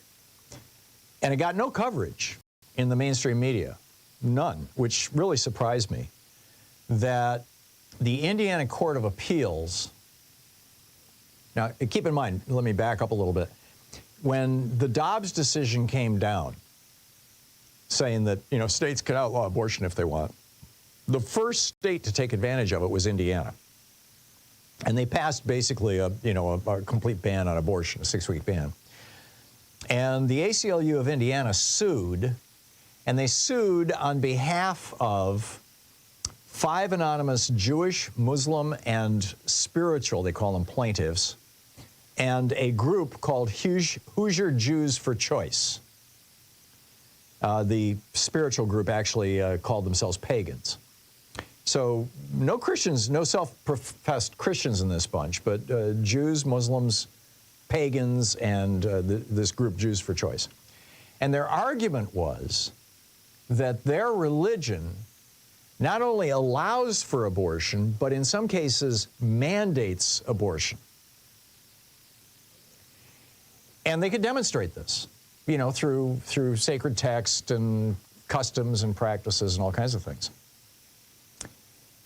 So under the Religious Freedom Restoration Act, which was signed into law by Mike Pence, in fact, when he signed it, this is when he was governor, he said, "The freedom of religion for every Hoosier is enshrined in the Constitution of the United States and the Indiana Constitution, blah, blah, blah, blah. For generations, these protections have served as a bulwark for liberty." So what these people claimed was because their religion allows for abortion, therefore, they don't have to comply with the abortion law in Indiana. Just like the Masterpiece Cake guy said, "I don't want to bake a cake for a gay couple, and so the anti-discrimination laws don't apply to me because I'm a Christian." Or the woman from Colorado who had the web design company that had literally never been asked to design a website for a gay marriage, a gay wedding, but thought that might happen and took it all the way to the Supreme Court, which should not have happened because there was no injury. But in any case, it's basically the same argument. It's the Hobby Lobby argument. We shouldn't have to pay the insurance companies for health care that includes birth control and abortion.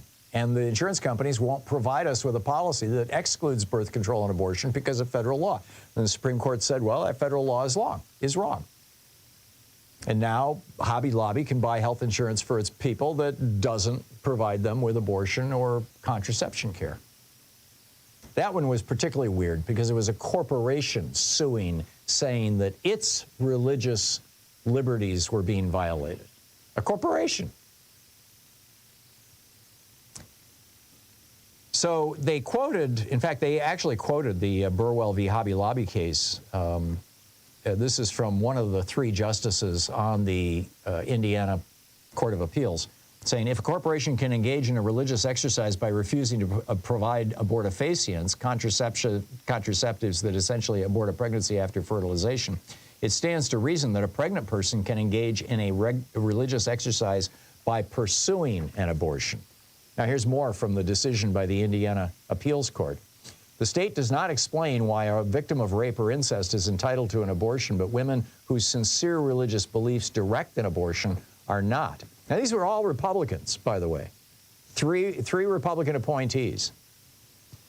Again, from the ruling, both judges Melissa S. May and L. Mark Bailey concurred with Judge Weissman's opinion. This is from Bailey, the one man in the group. It was 2 women and a man. He writes, indeed, where theologians cannot agree, legislators are ill-equipped to define when life begins. And that's really the argument here, right? It is a religious argument. He goes on to say, in a more perfect world, each pregnant woman, in evaluating her options, would have no burden beyond examining her individual conscience, counseling with her spiritual advisor, and consulting with her medical provider. But a perfect world this is not, and resulting pregnancy is not always a simple free will contract or agreement. He goes on to say, legislators, and he's pointing out here that only 1/4 of the legislators in Indiana are women. 3/4 are men. And speaking to that, he says, and I quote, legislators, an overwhelming majority of whom have not experienced childbirth, nevertheless dictate that virtually all pregnancies in this state must proceed to birth, notwithstanding the onerous burden upon women and girls. They have done so not based on science or viability, but upon a blanket assertion that they are the protectors of, quote, life from the moment of conception. So this happened, right? Now it's this appeals court decision is on hold pending an appeal to the Supreme Court of Indiana. And I'm guessing the Supreme Court of Indiana will probably strike it down, but who knows?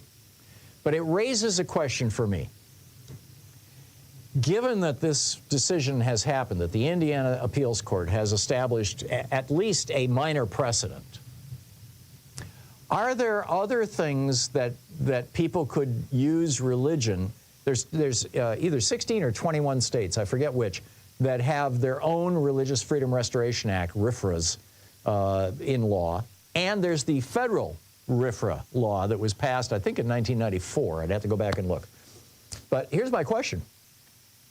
I consider myself a Christian, for example. I don't go to church, but I try to follow the teachings of Jesus.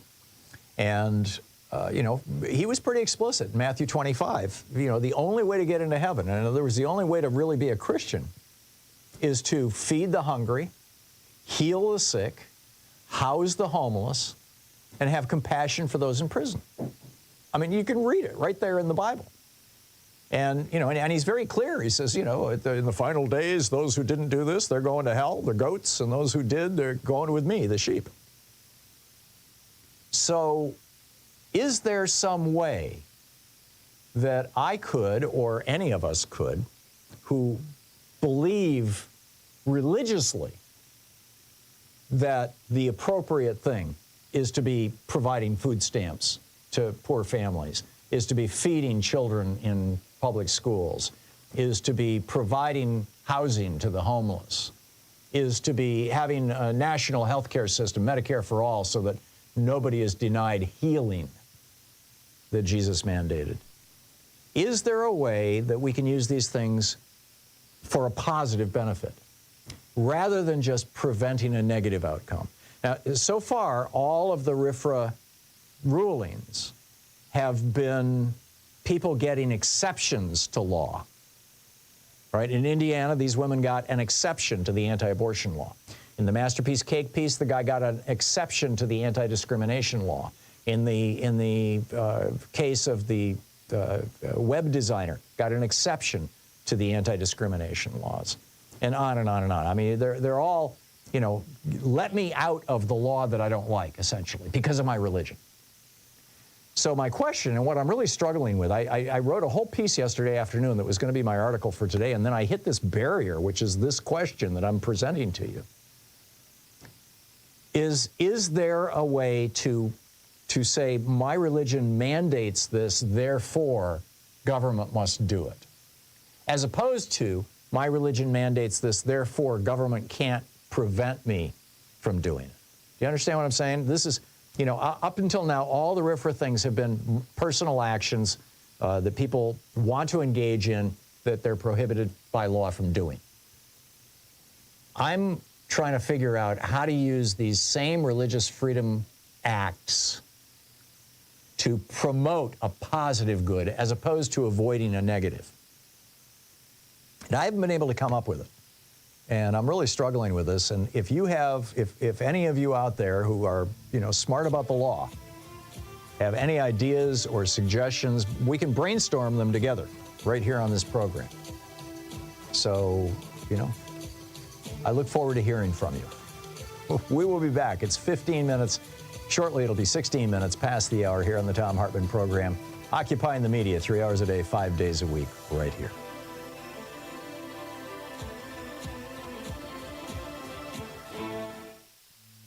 This is the Thom Hartmann program. And Sean tells me the federal RFRA was 1993, so thank you for that. We'll be right back.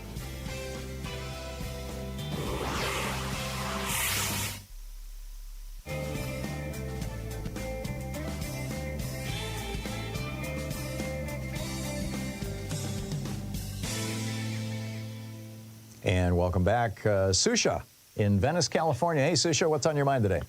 Hey, Tom. Like you're citing that study about picking up the piano at an older age. Are you playing again? No, I never got around to it. I've been so busy. I've been on a book deadline now for a couple of months, and you know, I still would like to do it, but it's kind of now on my bucket list rather than my to-do list. Well, the possibilities of piano are so varied, and the electronic keyboards are so lightweight, and they can often run on battery, so you can just take one with you anywhere. I would love to do it. Instead,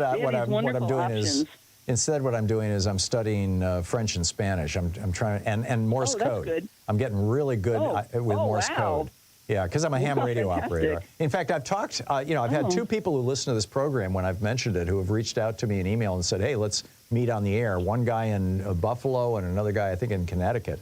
And was able to talk to both of them with Morse code.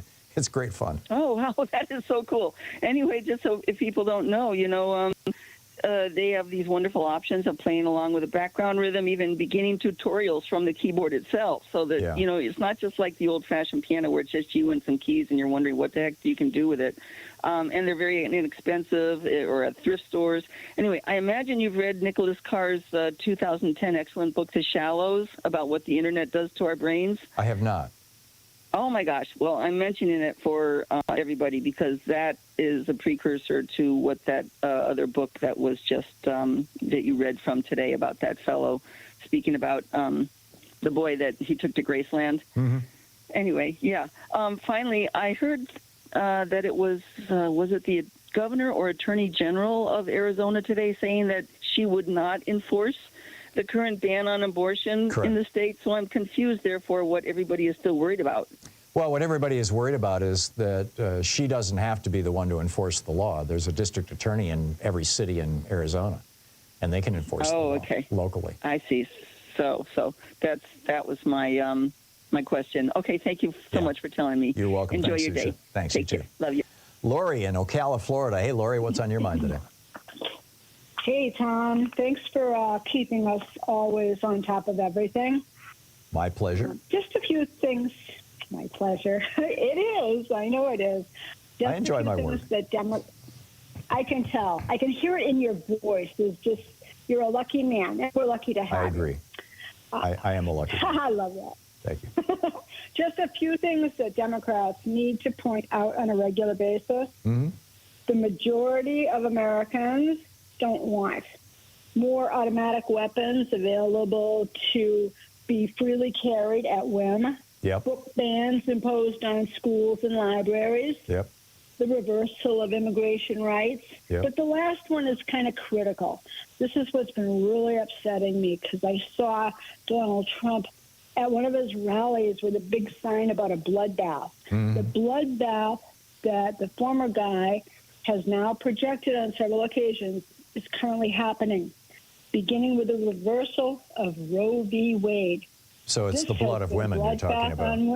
It's the blood of women. It's a massacre of sorts. It's a blood. And he is saying there will be a bloodbath. No, dude, just like everything else you project, there is a bloodbath, and he has already caused it. Yep, and you can set that at the feet of Sam Alito and Clarence Thomas and Amy Coney Barrett and Brett Kavanaugh and who am I missing here? Neil Gorsuch. Lori, yeah, and John Roberts, for that matter. It was a 6-2. Right. Thank you, Lori. Thank you very much. We'll be right back. 6-3.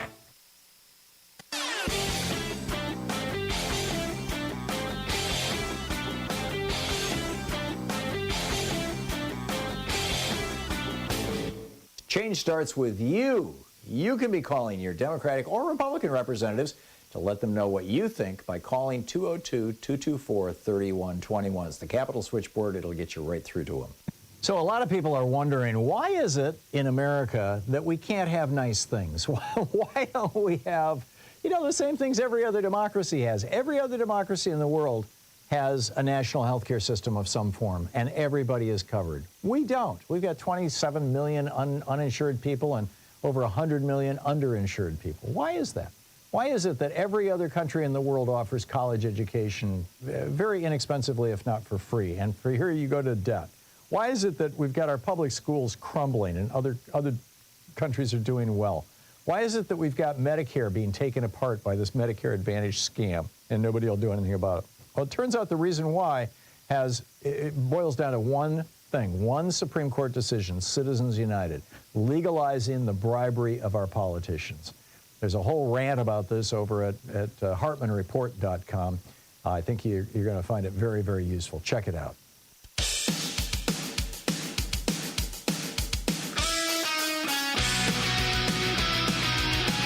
Welcome back. 22 minutes past the hour. So that's my rant on RFRA, and maybe there's a germ of an idea in there, and maybe I'm just completely missing the boat, legally speaking. So I put it out to you, and I ask you for thoughts on this, and Mark will flag any calls that have to do with RFRA so that I can go to them first. Although once again all the lines are filled. A couple of other stories here. The Biden Environmental Protection Agency. You'll recall when Donald Trump was president, he destroyed the Environmental Protection Agency. He moved their science-based headquarters out of, I think it was in Virginia, way out to Kansas, and that led half of their scientists to quit because they didn't want to move. Their spouses were working in the D.C. area or whatever. They just didn't want to move to Kansas. And he kept it. I mean, he just gutted the agency. And then he, by executive action, took down over 100 environmental rules that the Environmental Protection Agency had put into place. Well, Biden, all on behalf of the fossil fuel industry and the chemical industries. I mean, these people were paying off and are, to this day, paying off Republicans in a big, big, big way. And they're gonna do it hugely this fall as the oil industry jacks up gasoline prices. I fully expect to see $6 a gallon gas in November. But anyhow, Biden became president, and he put the EPA back together. And he is now, they have now passed a rule that will protect the drinking water of more than 200 million Americans who, at this moment, have drinking water that has these forever chemicals, the PFASs, the ones that... that movie Dark Water starring Mark Ruffalo. If you haven't seen it, it's really worth, renting or whatever you have to do on Amazon or Netflix. I don't know where it is, but it's out there. And it's about this crusading lawyer played by Mark Ruffalo who came from this poor West Virginia community. I believe it was West Virginia. And it comes back home and discovers that, half the community has cancer or open sores on their faces, people are just sick as a dog. And it turns out it was these PFAS chemicals coming out of a, maybe it was 3M, I think, plant, and he exposes it. So anyhow, these are new chemicals, relatively speaking. They've just been invented in the last 20 years. There's over 1,000 of them now. And they cause birth defects, they cause death, they cause cancer, they cause all kinds of problems in very, very low concentrations. I mean, the new standard that the FDA just rolled out is no more than 1 part per trillion in drinking water. Excuse me, I'm sorry. 10 parts per trillion is the standard. The Environmental Working Group proposed 1 part per trillion. But this is like really potent stuff. And the problem is that they don't break down. They don't break down in the body. The liver can't metabolize these chemicals. The kidneys can't excrete these chemicals. They're large molecules. And they persist and they cause damage to DNA and thus all these problems. And, you know, it's not just drinking water, by the way. PFAS are used to line the inside of paper coffee. They make paper waterproof. So they use them to line the inside of paper, not all, but many paper cups, the paper trays that are frozen food is in, the wrappings, it used to be wax paper, you know, and tin foil. But the wrappings that they wrap your burger in, stuff like that, your French fry box, in some cases, they're laced with PFAS. Used to be they were all laced with PFAS, like, you know, 5 years ago. But now there's more and more awareness and more companies are pulling them out. But this is great news that the EPA is back and they're doing their work. And I think it's a really important thing. And frankly, you know, we all need to do everything we can to avoid these chemicals. I am very reluctant to use microwaved frozen dinners, basically, because of the possibility of PFAS in the paper containers, and I go out of my way to use actual mugs, you know, ceramic cups and things to drink coffee rather than paper coffee cups, because so many of them are lined with PFAS. Now, you can find ones that just explicitly say no PFAS. But, you know, there's typically a premium you pay for that. So anyhow, just FYI. I got a geeky science for you on the other side of the break, and then I will be picking up your calls. And once again, if you've got ideas about RFRA, I'd love to hear them. There is one line open right now. So I'll be right back with you in about 5 minutes. Stay tuned. It's 27 minutes past the hour here on the Thom Hartmann program, the place where despair is not an option. You're listening to the Thom Hartmann program. Call 202-808-9925. To your media support group for We the People. I'll be right back with you.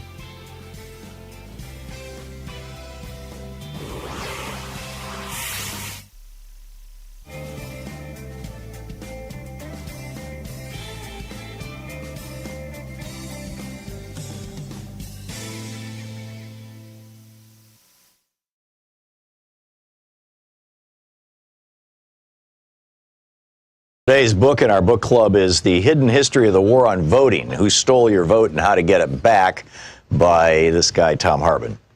This is from chapter 1, or from the introduction, actually. In 2016, 6% of Americans who were eligible to vote nominated Donald Trump as the GOP's presidential candidate.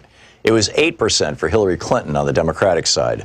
Trump went on to be elected president by 26% of eligible voters. The modern American oligarchs have largely stayed in power using 3 simple elements: explicit and overt racism, massive disinformation campaigns, and voter suppression. No ideas, no push for better schools, hospitals, airports, roads, or bridges, or reform of our health, energy, or financial systems. No promise of more and better jobs. None of these staples of past presidential campaigns can be found in pretty much any Republican advertising today. Instead, the public Republican message is all about race, or the subset of race, religion. Muslim stands in for brown Arab in GOP speak, and immigration, a.k.a. brown people from south of our border, and socialism. Meanwhile, Republican secretaries of state across the nation are vigorously purging voters from the rolls. Over 17 million, more than 10% of America's active voters, in just the 2016-2018 period, according to NBC News. After the After the 5 Republican appointees on the U.S. Supreme Court gutted the Voting Rights Act in 2013, 14 GOP-controlled states moved within a year, some within days, to restrict access to the vote, particularly for communities of color, students, and retired people. In North Carolina, for example, 158 polling places were permanently closed in the 40 counties with the most African-American voters just before the 2016 election, leading to a 16% decline in African-American early voting in that state. An MIT study found that nationwide, Hispanic voters wait 150% longer in line than white voters, and black voters can expect to wait 200% longer in line to vote. In Indiana, then Governor Mike Pence's new rigorous voter ID law caused an 11.5% drop in African-American voting. Students are suing for their right to vote, and retired people who no longer drive but care passionately about their Social Security and Medicare are being turned away at the polls by the hundreds of thousands because their driver's licenses have expired. The obvious failure of 40-plus years of Reaganomics and GOP policies to maintain a functional middle class in America has been a problem for the modern GOP. In 1974, for example, the GOP had outright control of only 7 states. The message, elect us and we'll help the rich people, just didn't generally resonate with American voters. It's the reason why, outside of the fluke elections of 46 and 52, Democrats controlled the House of Representatives outright for 3 generations, from 1933 to 1996, and controlled the Senate for most of that time. Desperate to win the presidency for the GOP in 1968, Richard Nixon went so far as to commit treason by torpedoing a peace deal with President Lyndon Johnson that President Lyndon Johnson had worked out with the North and South Vietnamese. According to Abul Hassan Bani Sadr, then president of Iran, Ronald Reagan did the same thing by cutting a deal with Iran whereby they would hold on to the U.S. embassy hostages until after the 1980 presidential election, torpedoing Jimmy Carter's chances of re-election. But in 2000, the GOP changed tactics. After Reagan was almost busted for his part in Iran-Contra, he testified that he had forgotten about details of the program more than 80 times. His growing Alzheimer's spared him an indictment. They realized that getting busted for treason wasn't worth the risk. They needed a plan B, and it was deliciously simple. If most voters don't like what you're selling, then just don't let them vote.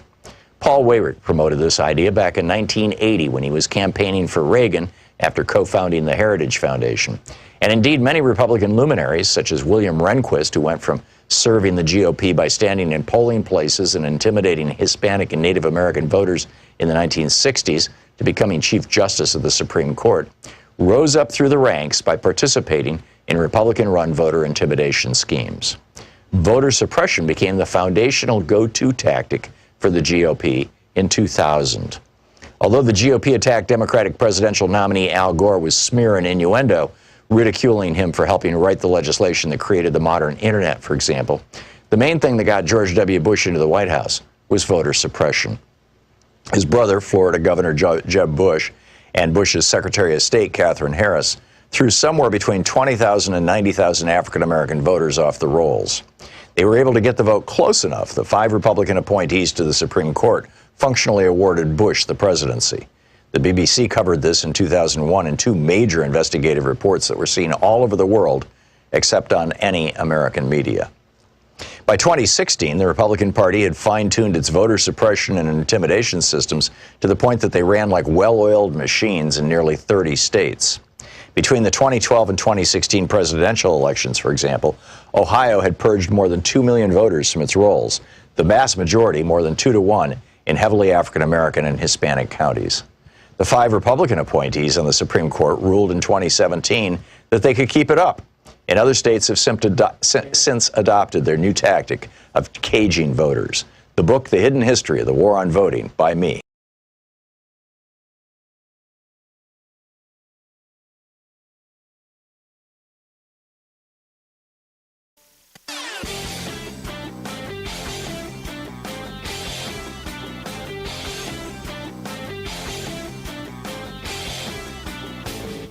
Hey, if you like the rants that I open the show with every day, they're typically published over at HartmannReport.com. Check it out.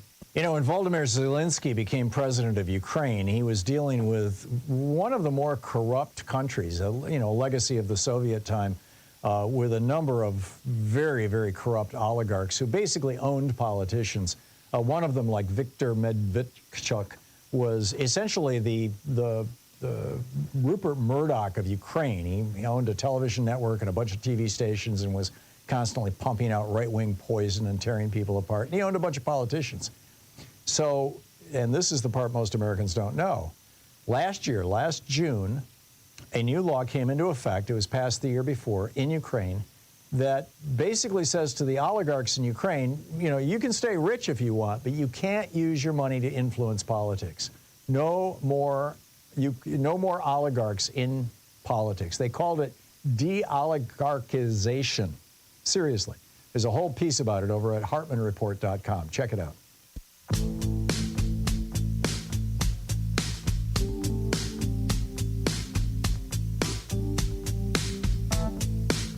Welcome back. 35 minutes past the hour. And, Donald Trump just filed another appeal in New York against, this is for the so-called hush money trial. I call it the election interference trial. And that's what Alvin Bragg calls it. That is coming up on Monday. It starts on Monday. And he's doing everything he can to postpone this thing. And he's got this new appeal that, you know, somehow Alvin Bragg did wrong and the judge and Judge Merchan should have recused it. It ain't going to go anywhere. In fact, he's asking for the hearing on the appeal to be in May. Please, let's wait a month and then talk about. I think I can pretty much guarantee you they're going to shoot it down. But you know, keep an eye on this. We'll probably find out by the end of the day. So, what's on your mind today? Dolores in New York City. Hey, Dolores, what's up? Yeah, it's Dolores Emma. Oh, Dolores Emma. I'm sorry. Yes, it says that here. Okay. I'm sorry. That's okay. All right, so I'm calling in response to your comment in the last hour where you said, sarcastically said to the caller, that, well, then all the leaders around the world who are supporting sending arms to Ukraine are delusional. Do you remember saying that? I do. Okay, so I'm calling in response to that. And my response is that all the leaders, a lot of leaders around the world supported George Bush attacking Iraq. And they were also delusional. I agree. Because look what happened in Iraq and what's still happening, what's happening around the world. But Iraq and Iraq and Ukraine are literally completely different things. We attacked a sovereign country. Russia attacked a sovereign country. If you're looking for an analogy, that's it. That we were as much at fault with Iraq and Afghanistan as Russia is with Ukraine. And okay, yes, we shouldn't have done it. And yes, the leaders of the other countries, and some of them were trepidatious, but you know they shouldn't have gone along with it. George W. Bush lied to us. Dick Cheney lied to us. Yes, and the New York Times lied to us too. Yep.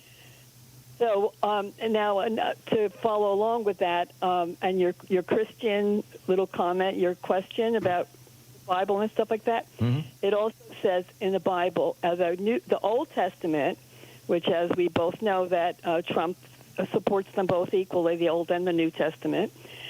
And so I'm here to talk. I guarantee you he hasn't read either, but keep going. I totally agree with that, but and I'm being sarcastic. But anyway, it says in the Old Testament, "Thou shalt not kill." Now I'm for peace, and as I was sitting here on the phone waiting to talk, I was thinking about the stab that went through me when I heard that Paul Wellstone died in that helicopter accident. And anybody who is for peace or for a new way of being in our society, in other words, more for people and less for greed and money, as Paul Wellstone was, somehow they get taken down. Yeah, sadly. Bobby, Jack, Martin. Yeah. So what about peace? Nobody's talking about peace. What about peace in Ukraine? What about people getting... The way you're going to get peace in Ukraine is to push out the guy who is trying to violate the peace. War never solves... War creates more problems. Tell that to the residents of Europe right now about World War II, Dolores Emma. I'm just telling it to you. Well, I'm saying, you know, sometimes defensive, most of the time, defensive wars to stop aggression, wars to stop oppression, Yes, they involve killing, but that kind of killing is widely justified in the Bible. Read the book of Jeremiah. Read the book of oh, geez, what was it? It was the other name for Jesus. You know, it's all over the Bible. So, but I don't want to argue the Bible. Dolores Emma, thank you for the call. Tom in Auburn, Washington. Hey, Tom, what's on your mind today? Hey, Tom. Hey, first-time caller, big fan. Thank you. Hey, I wanted to get your opinion, an in-depth opinion, I guess, on the upcoming April 25th immunity trial of Supreme Court's hearing. It'll be the oral arguments, yeah, on April 25th. Donald Trump is arguing that he has immunity. There's some nuance to this, which is interesting. Jack Smith, in filing this criminal complaint against Donald Trump in the D.C. Circuit, could have, or with the D.C. District Court or whatever it is, I guess it's the District Court, could have said Donald Trump was not acting officially when he tried to overturn the government of the United States, that politics and elections is not part of his job as president. His job as president is to run the country, but not to run the elections. That's up to the individual states, and that he had gone way beyond, you know, these were not official acts. But instead, Jack Smith argued and charged him with official acts that were crimes. In other words, that he did these as president rather than as candidate Trump. And the result of that is that presidents have broad immunity with regard to official acts. You know, if the president signs an executive order that says, you know, everybody has to wear a red hat on Thursdays, you can't sue. I mean, you know, it's like, well, I suppose you could if it was that ridiculous, but by and large, you can't, you couldn't hold the president liable for that. You couldn't prosecute him for that because that's an official act. It's called sovereign immunity. And so now what Trump is claiming is that everything he did around January 6th was actually an official act, which is what Jack Smith kind of acknowledged. And therefore, he should have absolute immunity for doing it because official acts of the president generally are immune. And I think that's the reason why the Supreme Court decided to pick it up. If Jack Smith had argued that these were not official acts, that these were individual acts or candidate acts, I suspect the Supreme Court wouldn't have taken the case because they wouldn't have had you know, Trump wouldn't have had a foot to stand on. I got you. And that's the thing that concerns me about this, is that the Supreme Court could very easily say, well, Jack, if you're saying these are official acts, we're going to agree with you and give him immunity. So, we'll see. Where I've been waiting a long time for this trial, and I just thought it was maybe the downside, going to finally put Trump away. Right. The downside is that, you know, if the court says yes, he's immune because of official acts, then, you know, a whole range of other things that could be called official acts by a president, you know, Joe Biden ordering SEAL Team 6 to take out Donald Trump, for example, would be legal. And I don't think they're going to go that far. I suspect that they're going to cut the baby in half. But God only knows. If nothing else, they are definitely working to delay things for Donald Trump as much as possible. Tom, I got to move along, but thanks for the call. Great question. Mike in Cleveland, Georgia. Hey, Mike, what's up? Yeah, on that abortion thing and immunity, there was a lady, somebody run into her house while the police was shooting at him, and he didn't belong there. But they went into the house and tore it all to pieces and shot it all up, and they allowed that they had the right to do that, and she got them under the takings clause. They had a right to do that, but then they had a right to pay for what they took. Well, on this abortion thing, if you're taking away a woman's rights, gives them standing, you're taking away their future and their health and their well-being, they can sue up underneath the takings clause. They got to take the baby. That's a state action. But they should be able to sue up under a takings clause for damages, financial damages and psychological damages. They should be able to sue the state on that ground. Yeah. On a separate note, Lindsey Graham and Dan Crenshaw the other day determined that we're going to count these Mexican gangs and whatnot as enemies of the state and send the military down into Mexico. Well, given military creep, that's going to be all up amongst us. They'll completely circumvent the Posse Comitatus Act and all other kind of things. I agree, Mike. I'm a little concerned that and Trump has endorsed that perspective, by the way. I didn't know that.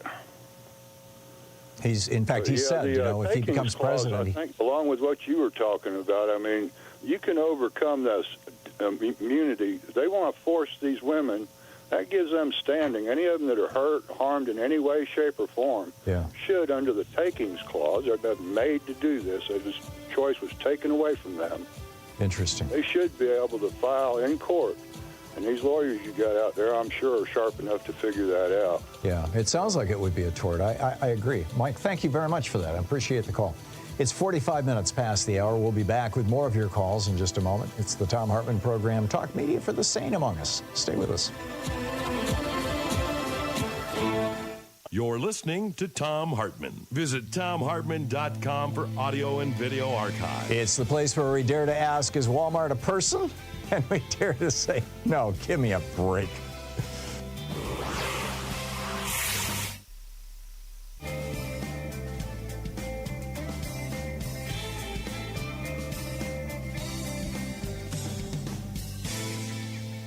And welcome back, Eric in Erie, Pennsylvania. Hey, Eric, what's on your mind today? Hey, Tom. Afternoon. On the RFRA thing, I don't have anything for you, but I got some riffraff. Here in Erie, Pennsylvania, we've got a little think tank called the Jefferson Educational Society. And they're kind of like a miniature wannabe Chautauqua Institute. And for Erie, they do okay. They pull in decent lecturers, book reviewers, debates.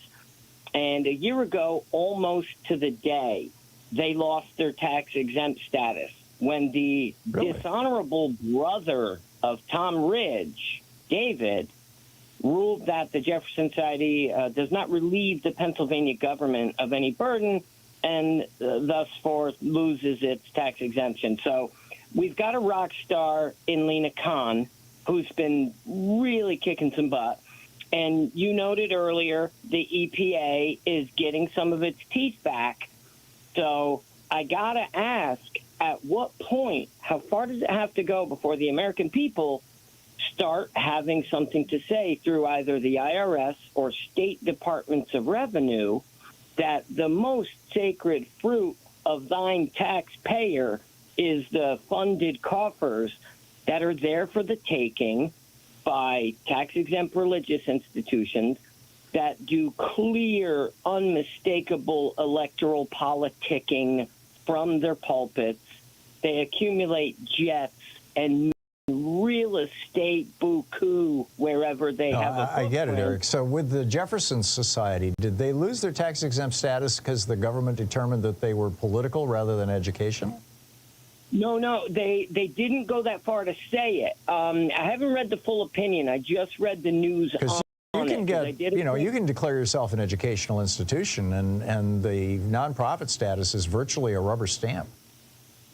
Well, they pulled them on this not relieving the government of any burden. The opinion is very strange, and we're talking about Tom Ridge's brother here. But the fact remains, they provide a clear value, and even if they just wanted to look at it economically, Erie was one of the bullseyes for the eclipse last week, and they or the other day, whatever it was, I haven't slept. They bring people in that fill hotels. They bring visitors. It stimulates economic. So they are relieving a burden for the government by filling the tax coffers. Exactly, by filling, and this is an empty area where, we could look at the lost revenue in the Trump tax cuts. They're able to calculate in that reduced rate what we're losing out on. This surely can be a measurable number within a reasonable degree of accuracy. This was 501c3 tax-exempt status? Yeah. Because there's a bunch of them. is religion, I think. Well, that covers religion and education. And Right. you know, I ran a 501c3 in New Hampshire. It was a community for abused kids. So, you know, that also falls into that category.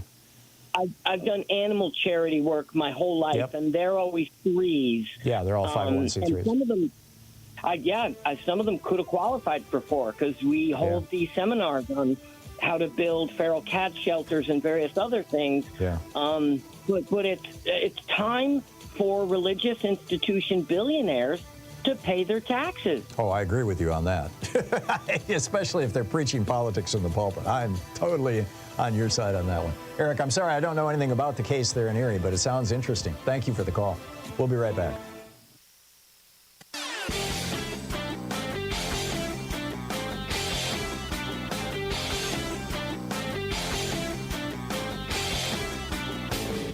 Help support progressive radio. If you're listening to us on a commercial station, call their advertisers and let them know you're listening. If you're listening to us on Pacifica, one of our many nonprofit stations, please support them when they do their fundraising drives. Thanks for supporting progressive talk radio, and tag you're it. So back in 1933, when Franklin Roosevelt became president, we were in the depths of the Great Depression. He raised the top income tax rate on billionaires from 25% to 90%. The ultra-rich were screaming, and here's what he had to say. A number of my friends who belong in these very high upper brackets have suggested to me on several occasions of late that if I am re-elected president, they will have to move to some other nation because of high taxes here. Now, I will miss them very much. He just took it right to them, right? Now, what came out of that was the world's largest and fastest growing and first major middle class. We can do this again. We just have to raise taxes on rich people. It's pretty straightforward. There's a whole article about it over at HartmannReport.com. Check it out.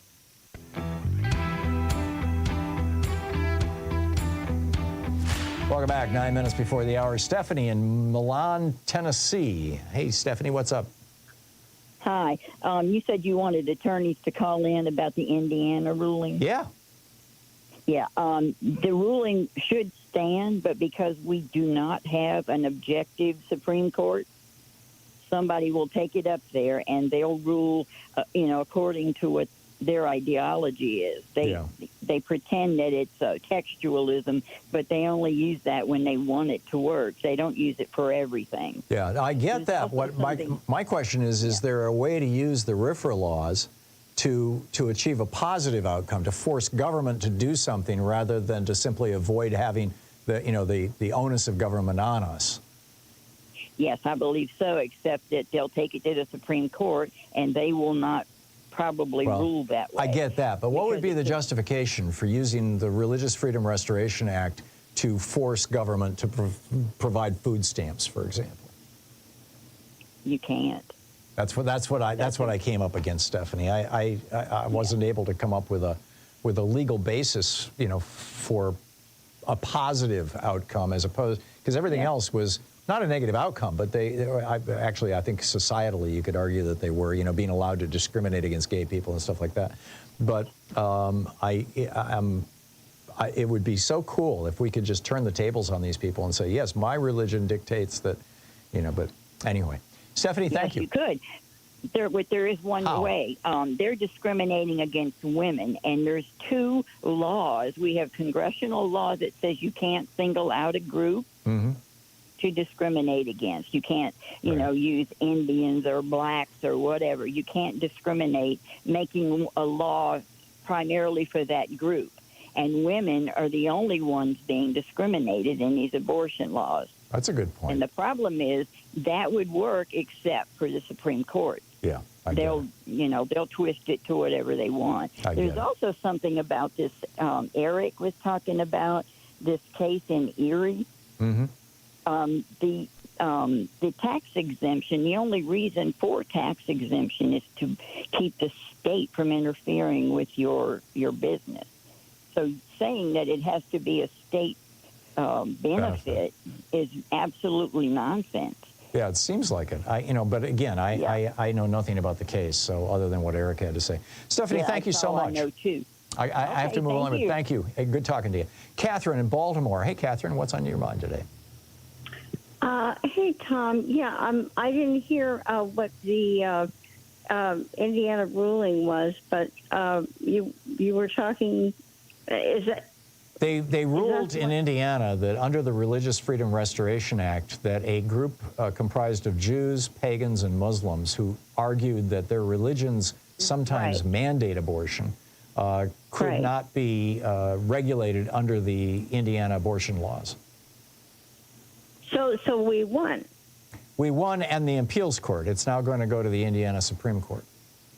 So right now they're saying they can't do that because Judaism, a woman's life is always paramount. Exactly. The statement that they made in the pleadings was that under Judaism, life does not begin until birth. Exactly. And by defining life at the moment of fertilization, which is essentially what these laws do, they're impinging on the religious freedom of Jews, Muslims, and pagans. Oh, so we won. Oh, at the appeals least court. For now. Yeah, at least for now. The only time I was thinking of laws when the government went in and told a religion, they passed a law that a religion couldn't do something. There seems to me, I'm very foggy, but it seems like in the 1970s or 80s, in Florida, there was a religious organization, the Santeras or something, and they wanted to sacrifice cats as part of their rituals. And we did come out and make a law that they can't do that. Now, I haven't looked it up. I wish I could remember it. And they have not appealed it under RFRA. And the other one was at some point polygamy became illegal. Yeah. And so that's against Mormon religions. So. Yeah, but these are all of these laws and cases are examples of times that individuals got exceptions or exemptions from federal or state law. In other words, they didn't have to conform with the law. They didn't have to conform with the anti-discrimination laws. They didn't have to conform with the anti-abortion laws.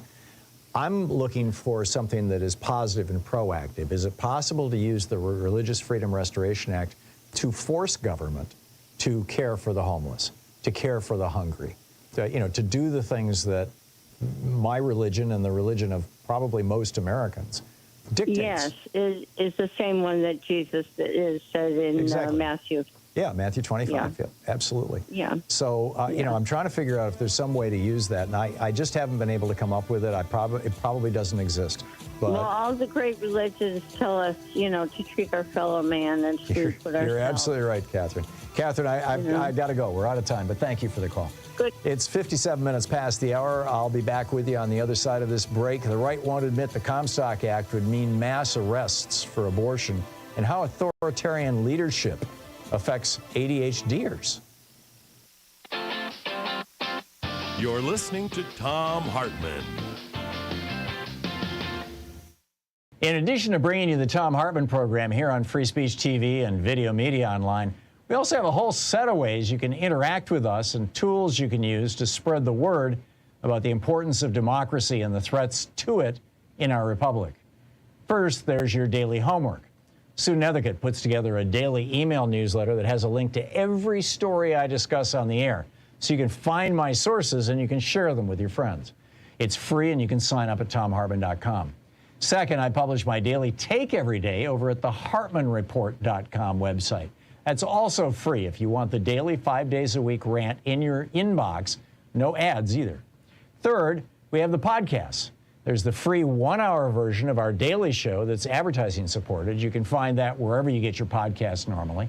And then there's also the podcast of the entire 3-hour show with no advertisements, and that's available by subscription over at ThomHartmann.com. So check them all out at ThomHartmann.com and HartmannReport.com.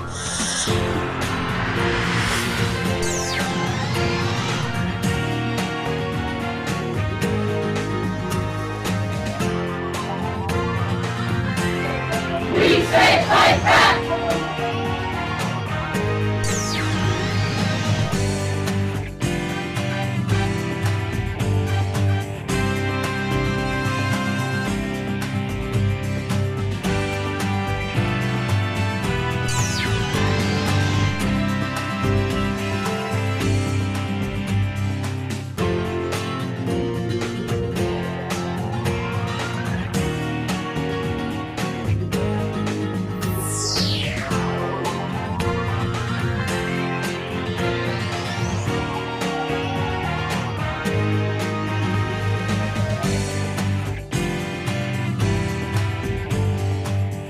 is Can We All Be Feminists? It's a collection of essays edited by Jane Eric Udori.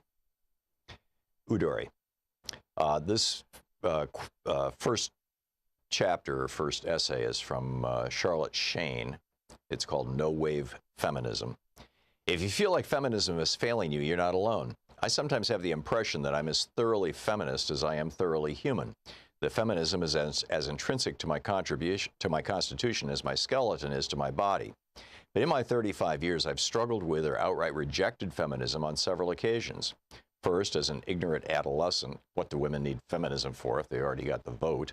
Then, as a sex worker who saw how regularly and even gleefully feminists stoked the public's long-standing antipathy toward professionally sexual women.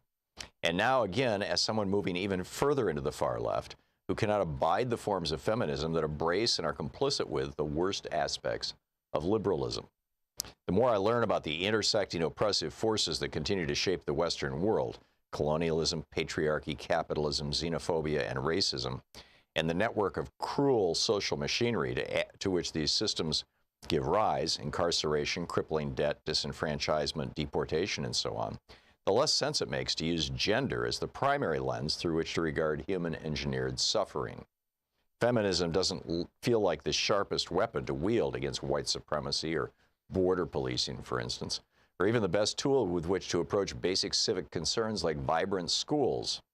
That's not because those issues don't impact women. Obviously, they directly and indirectly impact many. But they don't necessarily impact women more or in dramatically different ways than they do men. In other words, the most significant challenges these issues present aren't tethered to one's sex. And so prioritizing gender above other aspects of identity limits one's realm of ethical responses. Here's an example. American prisons often keep female prisoners shackled while they give birth. There are variations on the theme. Some women are shackled during labor, some are unshackled, but then shackled again almost immediately afterward. And almost all are shackled while heavily pregnant. There's some variation of what shackling entails, too. It can mean being cuffed at the wrists or at the ankles, or both, or cuffed to a hospital bed or chained at the waist. Articulating these details makes the sadism even starker. A class-action federal lawsuit in 2017 alleged more than 40 women at the Milwaukee County Jail suffered this horror. It was preceded by lawsuits in 2014 and 2016 against that same jail for similar practice. But the appalling practice is hardly confined to one city or one state. In 2015, New York prisons were found to be shackling prisoners in labor in spite of a state law that made it illegal to do so. And according to a 2016 report by the Prison Birth Project and Prisoners Legal Services of Massachusetts, jails and prisons in Massachusetts were guilty of similar violations. Most feminists probably agree that this is a feminist issue. The topic accordingly receives coverage on feminist websites and sometimes in women's magazines. But does a feminist obligation to attend to the rights of the imprisoned extend only as far as pregnancy and labor? Or is it a feminist issue when a non-pregnant woman is shackled? Or when she is caged for years and exploited for her labor, denied face-to-face visits from loved ones, held captive in a compound in the name of, quote, justice? If the answer to these questions is yes, then it is also a feminist issue. Then is it also a feminist issue when men are shackled during various health emergencies, seizures, say? In 2014, a male inmate in Colorado died after undergoing several seizures while in restraints and receiving no medical treatment. Is it a feminist issue when incarcerated men are denied the right to visit with family or exploited for their labor? Is it a feminist issue when so many men are raped while in prison? Or does feminism's responsibility begin and end with gender-based mistreatment? The feminists hired by prominent media outlets often advocate for measures that would result in higher levels of incarceration. They write op-eds in favor of further criminalization around sex work and call for longer prison sentences for men convicted of assault, which we've known for decades is not necessarily synonymous with men who committed the crime. They also disturbingly relish the theater of sentencing, like that enacted by Judge Rosemary Aquilina, who told serial sexual abuser Larry Nassar that if she could, she would allow some or many people to do to him what he did to others. So sexual violation is an atrocity unless it happens to the right person. They capitalize on women's justified fear and anger around mistreatment by men to shore up the status quo. to suggest that our current problems are not the result of fundamentally unjust institutions, but rather institutions that are only incidentally sexist. That means that those same institutions could become less so with the right adjustments, like more draconian sentencing for crimes against women or more female judges. But the prison system is racist and brutal by design, not by accident or mismanagement, just as the court system regularly fails the most vulnerable because it was built to protect the powerful. The challenge of the 21st century is not to demand equal opportunity to participate in the machinery of oppression, revolutionary thinker Angela Davis has written. Rather, it is to identify and dismantle those structures. Yet leveraging our existing legal system for criminalization remains the go-to strategy for most feminists when it comes to dealing with objectionable behavior. The book, Can We All Be Feminists?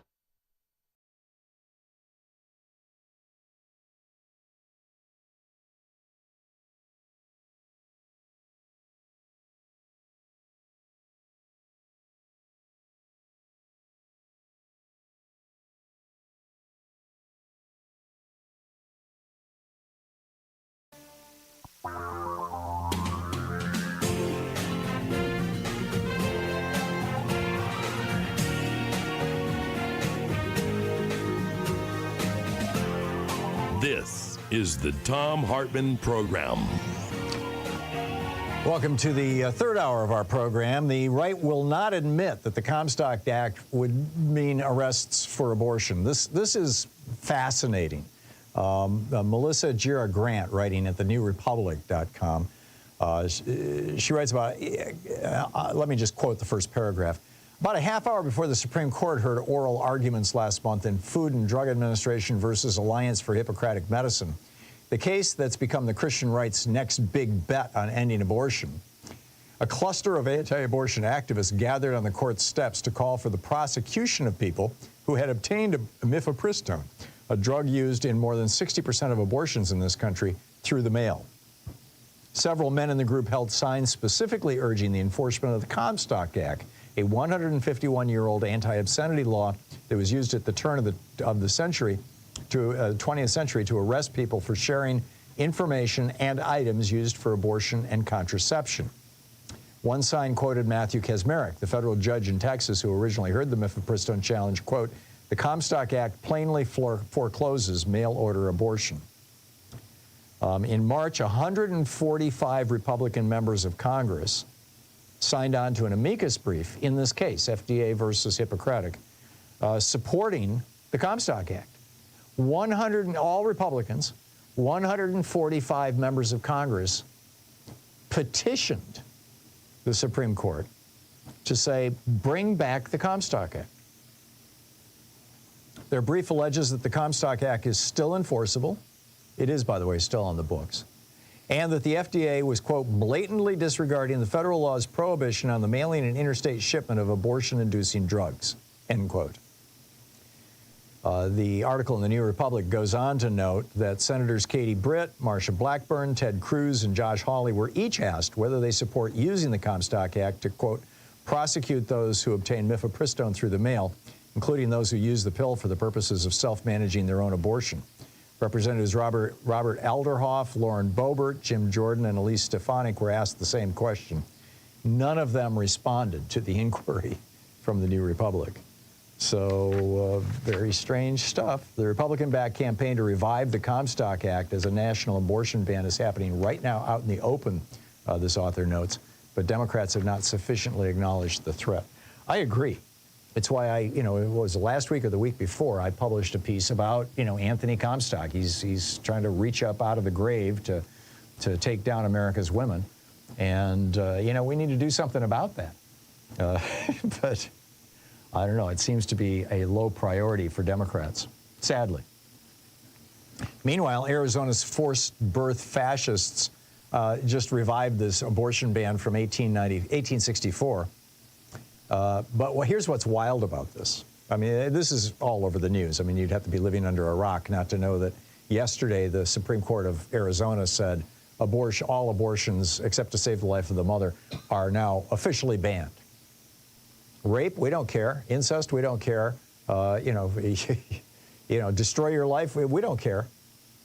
So Remember Carrie Lake? She's this wackadoodle who ran for governor against the current governor. She had run for another position before that, and in both cases she lost, and in both cases she started squealing like a stuck pig that, you know, a la Donald Trump. It was rigged, it's a fraudulent election, there was fake, you know.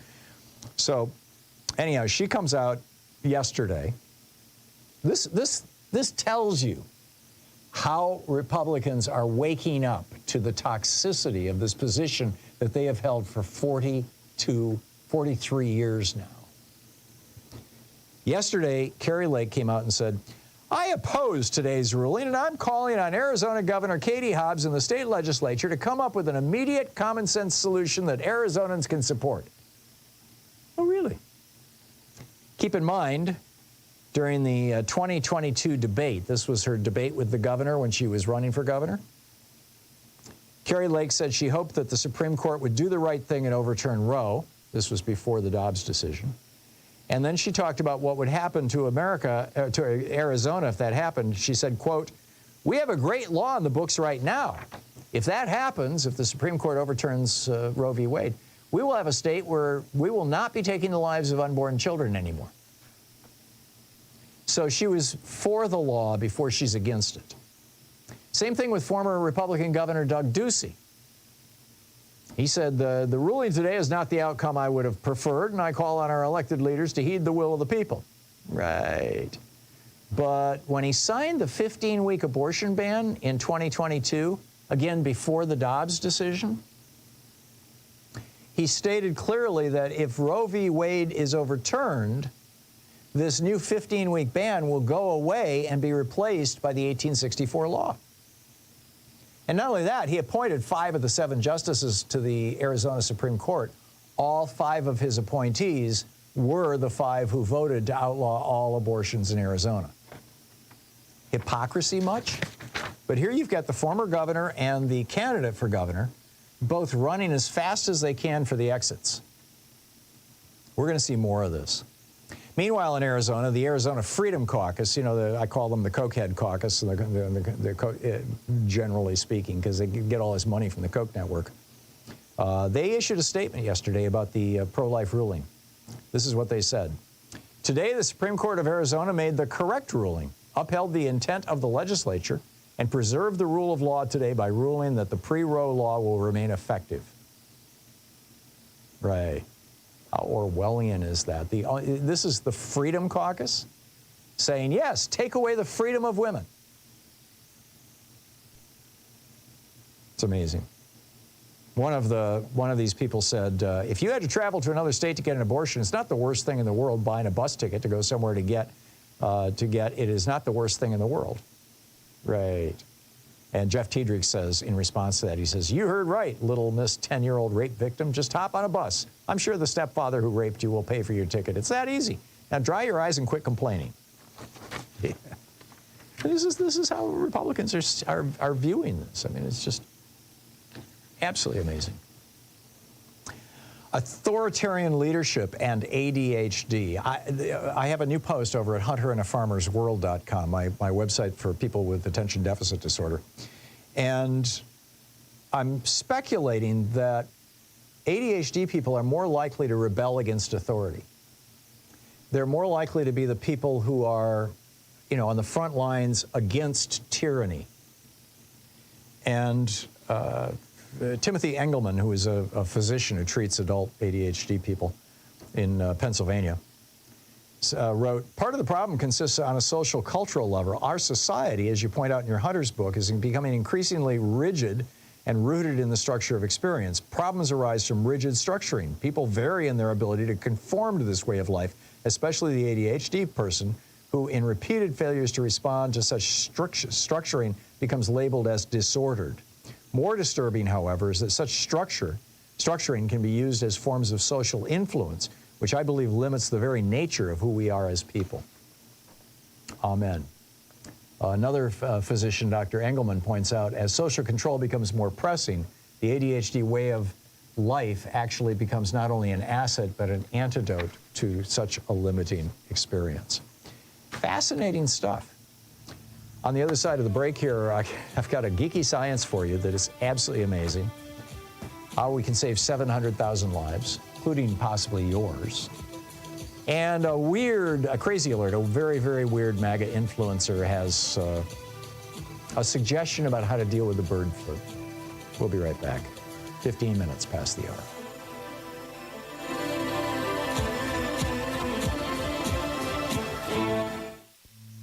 This is the Thom Hartmann Program.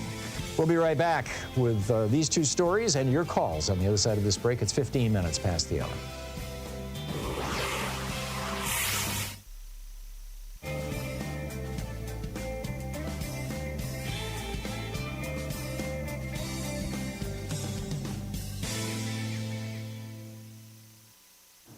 And welcome back. Let me get to my, where are we going? There we are. Mike in Anderson Island, Washington. Hey, Mike, what's on your mind today? Hey, Tom. Can you hear me? I can, just fine. Okay, good. So, anyways, about the abortion thing. First off, I'm a pagan. Secondly,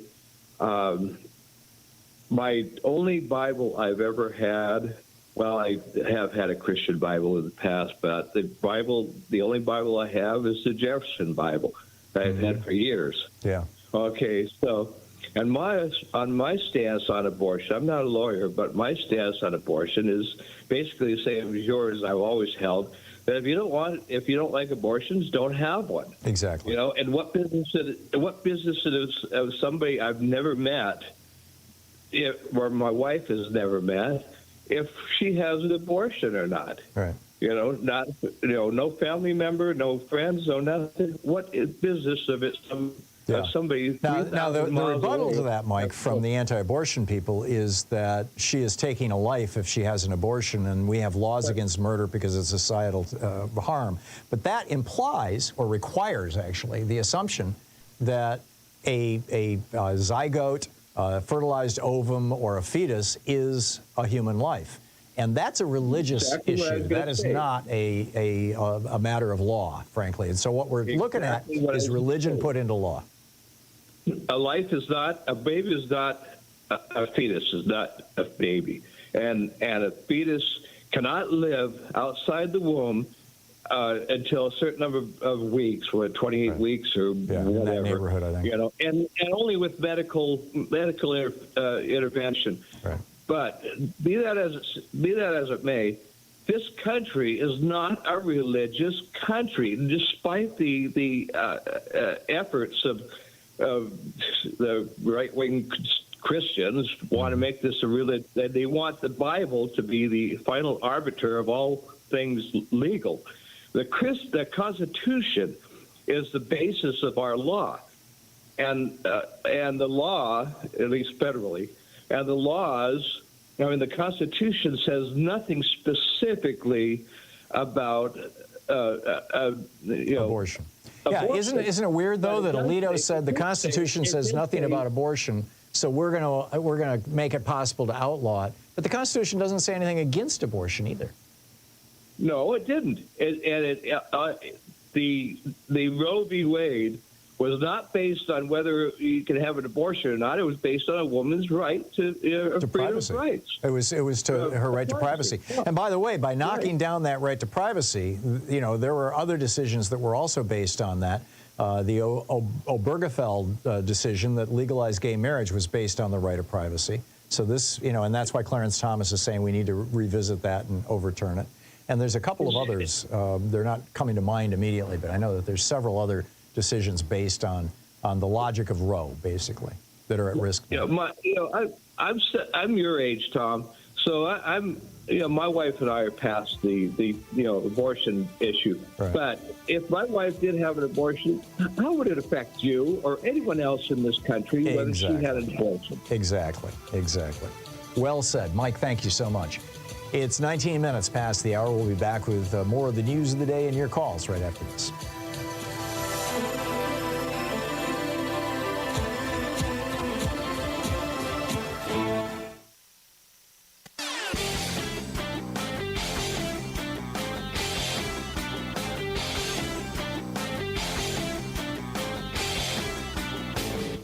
Missed my opening rant today? It's usually published over at HartmannReport.com, where you can read it and share it with your friends for free. Check it out, HartmannReport.com.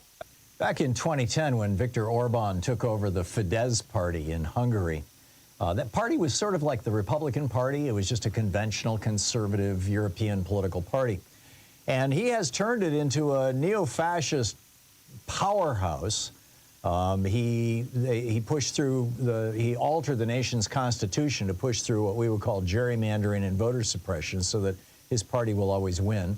He campaigned on building a wall. Build a wall was literally one of his campaign slogans, and he did build a wall across the southern border of Hungary to keep out Syrian refugees who were fleeing the violence when Russia was bombing that country.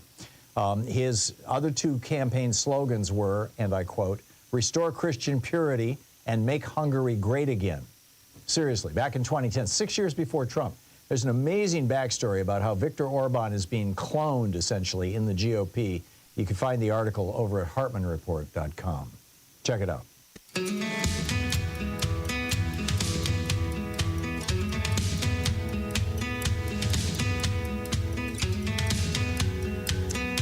Welcome back. So two quick stories here, and then I'll pick up your calls. The first is Nick Adams. He's one of the notorious MAGA influencers all over social media.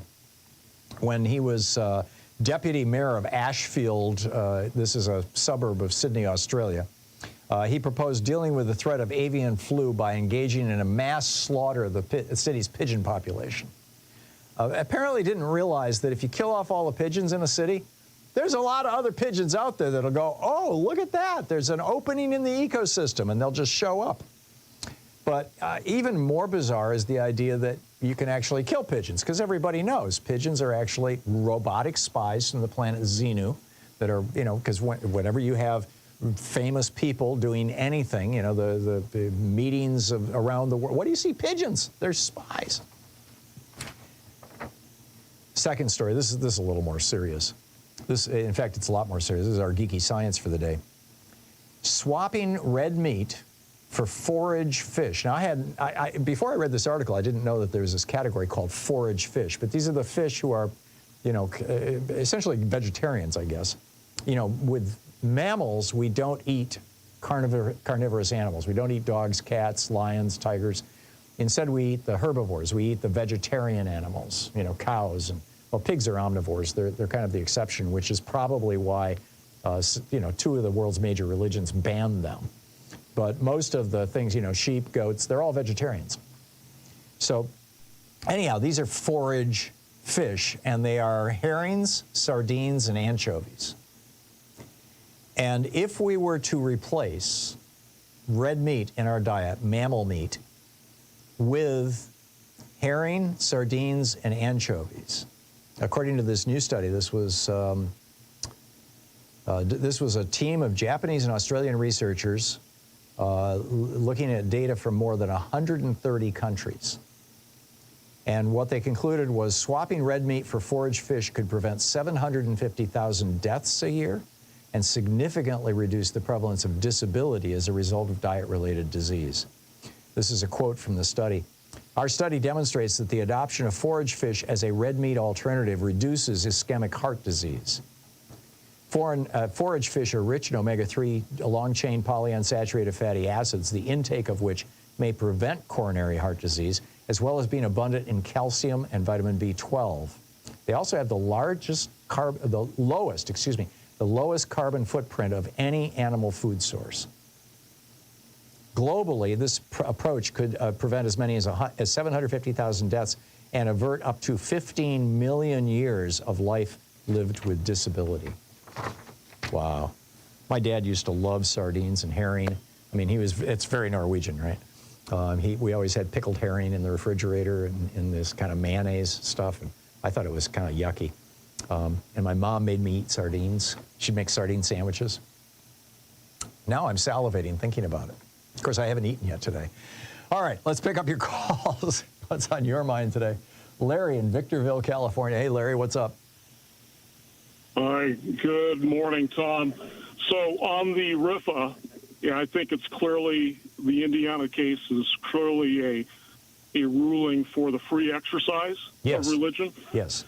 But I'm wondering whether or not they put it anywhere in there that it's an establishment that they're ruling against, you know. And I think you're right. The Democrats, we all need to wake up, because clearly what's happening is the Ayatollahs in the Republican Party are trying to institute a theocracy. Oh, yeah. Absolutely. And they're establishing a religion, and that's what this is all about. I agree. This is the basis of it. So my question, Larry, is how can we use the RFRA laws to produce a societal good rather than simply allow people to discriminate and things like that? Right. Well, I frankly think the RFRA laws were an attempt by the fundamentalist Christians to say that they are being discriminated against, Correct. Which is absolutely false. Yep. I'm a Christian. I belong to a fundamentalist church, but a church that believes in the separation of church and state, Good which most of the Republicans do not. Yep. And this is my concern. Besides the Catholic Church, is what established Christian church that these Republicans belong to are instituting these draconian theological-based laws. And I submit that they don't. They belong to non-denominational community churches, which leaders are not educated and certainly have not had any formal training. Could be, but one of the major funders of the one of the major funders of the anti-abortion laws and the politicians who promote them across the United States right now is the Catholic Church. Yes. And are the Supreme Court justices primarily Catholic? All of them are Catholic except Kagan, who is Jewish, and that might be it. Neil Gorsuch was raised Catholic. When he married, his wife is Presbyterian, so they're attending her church, but right. I think he's still Catholic. Right, but of course not all Catholics are conservatives. Some are liberal. That's right. So we're probably, Catholic Church has a noble liberal tradition. Yes, it does, indeed. So, by the way, I work as a courier for Planned Parenthood in California. I as a subcontractor, and every couple weeks I deliver mifepristone to the clinics. Very cool, Larry. So, I would be included in that. And by the way, they seem to come not through the mail, but through UPS. I get it. Larry, thank you for the call. You're listening to the Thom Hartmann Program. Call 202-808-9925. I'll be picking up your calls on the other side of the break. It's 27 minutes past the hour here on the Thom Hartmann Program, the place where smart people get their news.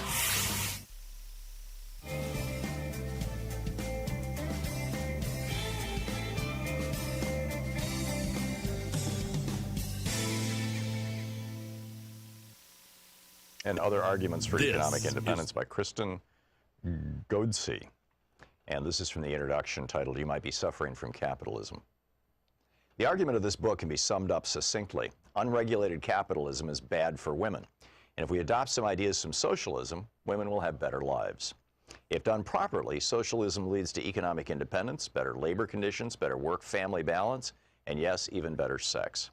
Finding a way into a better future requires learning from the mistakes of the past, including a thoughtful assessment of the history of 20th century state socialism in Eastern Europe.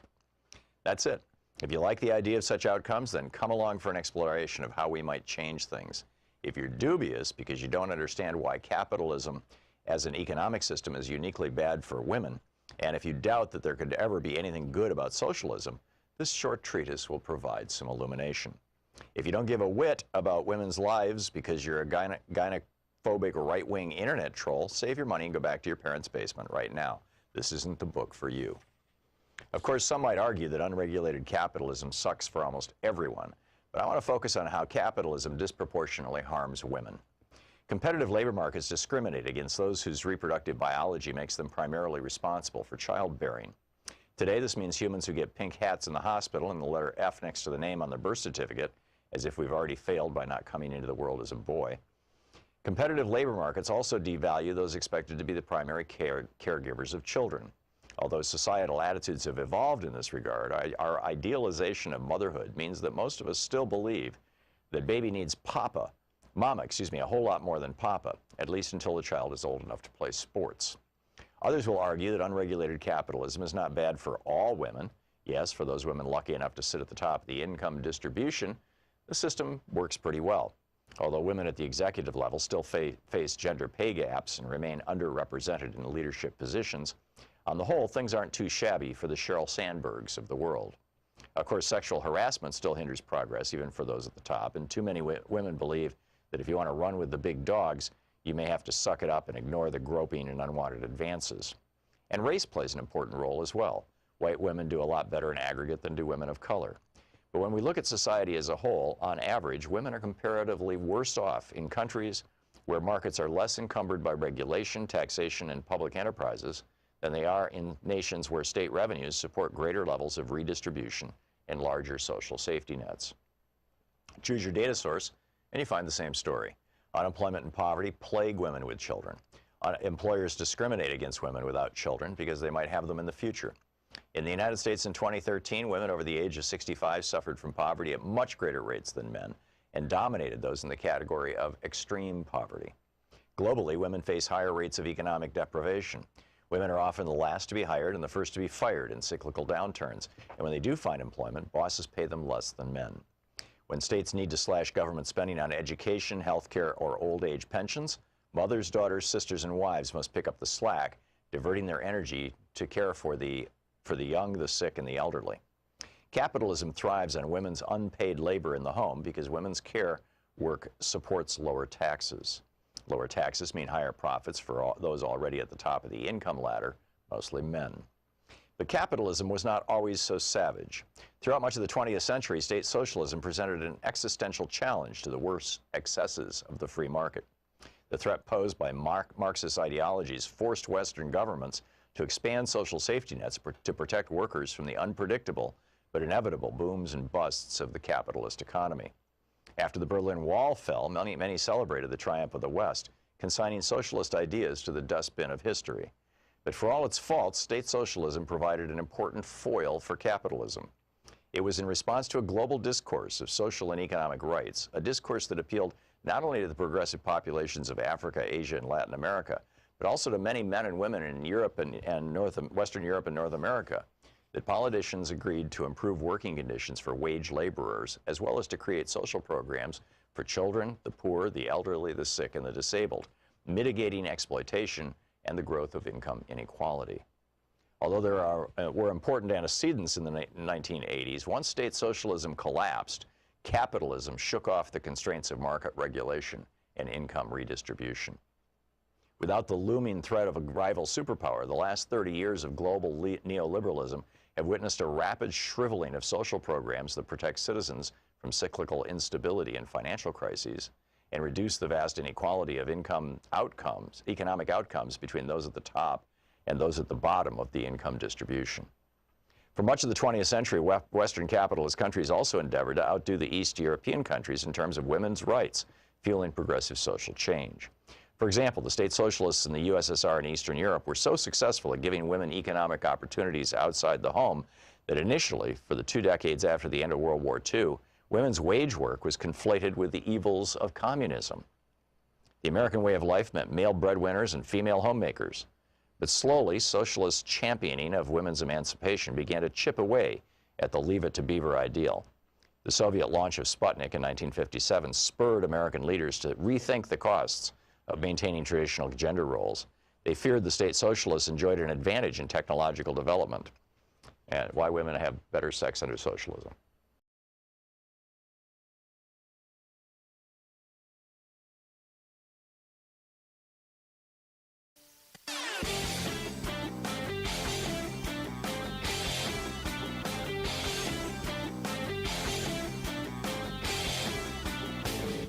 From international trade policy to immigration policy to housing, we've got all kinds of topics.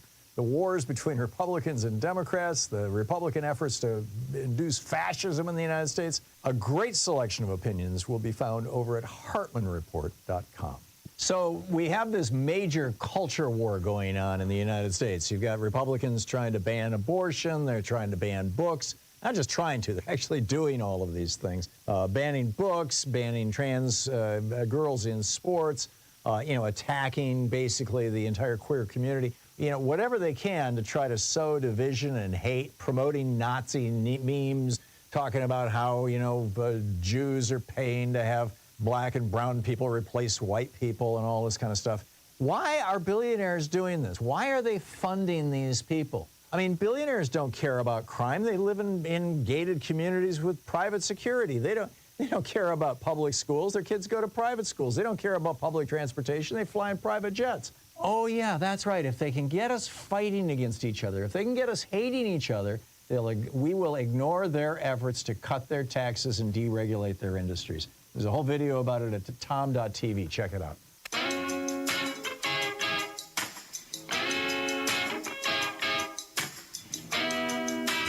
Welcome back. 35 minutes past the hour. Picking up your calls here. Alex in Woodstock, Georgia. Hey, Alex, what's up? First of all, I'd like to thank you for taking my call again and also answering my question about critical thinking for a 5-year-old a couple weeks ago. Always a pleasure.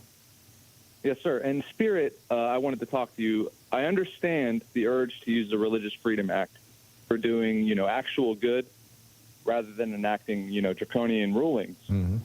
But I do believe it'd be just another authoritarian type person to do so. I believe, in making religion a non-factor for our governmental bodies. Mm-hmm. And even if you could argue it was possible, my worry is that humans are fallible and somebody eventually will, be looked up to and become a leader. And then who knows what they're going to do? They can start twisting the religious doctrine and all of a sudden we have a national religion. Right. So you're saying that if, for example, I was able to sue successfully and say that the government must make sure that there are no homeless people in America because of my religion, then equally somebody could say that according to their religion, the government must not house any homeless people, and that could become the law of the land. In other words, what's... Yes, I think we should take the whole thing out. We need to double down on religious, religion out of government. Yeah, that's a very good point. Yeah, that's kind of my opinion on it. I appreciate you taking my call, sir. Yeah, no, it was very thoughtful, Alex, and I hadn't considered that. I think your point of view is probably more correct than mine. Thank you very much. Alan in Seattle. Hey, Alan, what's on your mind today? Oh, so many topics, Tom. And they never stop coming. Yep. I think just touch briefly on two points. If we're so concerned about Gaza, why hasn't President Biden ordered hospital ships to be placed off the coast of Gaza so they can treat the wounded and the children who are, basically getting shrapnel and shot and everything like that? There are no tunnels under a hospital ship. Yeah, I would like to see that. My guess is that he is concerned about violating the sovereignty of Israel. I mean, the minute that we put anybody officially from the U.S. government into, on, or near, within the territorial waters of Israel, we have suddenly intervened in an issue that we probably don't want to get in the middle of. Well, that's a matter of public opinion. Everybody seems to think we're in the middle of it by supplying them with weapons. Yeah, I get it. One other quick note: following President Biden's reference to a Republican president, you should check out some of the quotes from Eisenhower, another classic Republican president, because he's got some good ones, and they're apropos to this time period. Yeah, you're talking about his letter to his brother Edgar in 1954, where he said, this is why I am in favor of moderation in government. There are a few people who think that you can do away with Social Security and the right to join a union laws, but their number is small and they are stupid. Right. Yeah. Or, the quick quote is, anybody who wants to run for president is either an egomaniac or insane. I didn't know about that quote, but yeah. Yeah, and check him out. He's got one that's really specific to the Republican nominee at the moment. Okay. Well, Eisenhower didn't actually want to run for president. He was talked into it. In fact, there was a big debate in the public about whether he was a Democrat or Republican, before he hooked up with the Republican Party and ran in 1952. Fascinating stuff. Alan, I'll have to go looking for quotes. Thank you so much. Bill in Etheridge, Tennessee. Hey, Bill, what's up? Hey, Tom. Thanks for taking my call. Sure. You've been mentioning Matthew 24, I believe 25. it is, quite a bit. 25. Yeah, Matthew 25 colon 31 to 42, if my recollection is correct. Right. And I'd like to refine that a little bit. Mm-hmm. You say it's the only way to get to heaven. Well, that's what Jesus said. It's not what I'm saying. Well, I'm not sure that's what he said, but the only way to get to heaven is through faith in Jesus. Well, that's what one of his disciples said. That's what Paul said. But that's not what Jesus said. Well, once you have faith, the Holy Spirit is poured out upon you. Yeah. And all the things that Jesus is advising you to do as a Christian are a result of that acceptance of Jesus as your Savior and understanding His sacrifice. I get your worldview, Bill, and like I said, you're reflecting things that were said by Paul, not Jesus, but I don't want to get into a theological debate here. I would strongly encourage you to read Matthew 25, 31 through 42. Thank you for the call. Paul in Woodinville, Washington. Hey, Paul, what's up?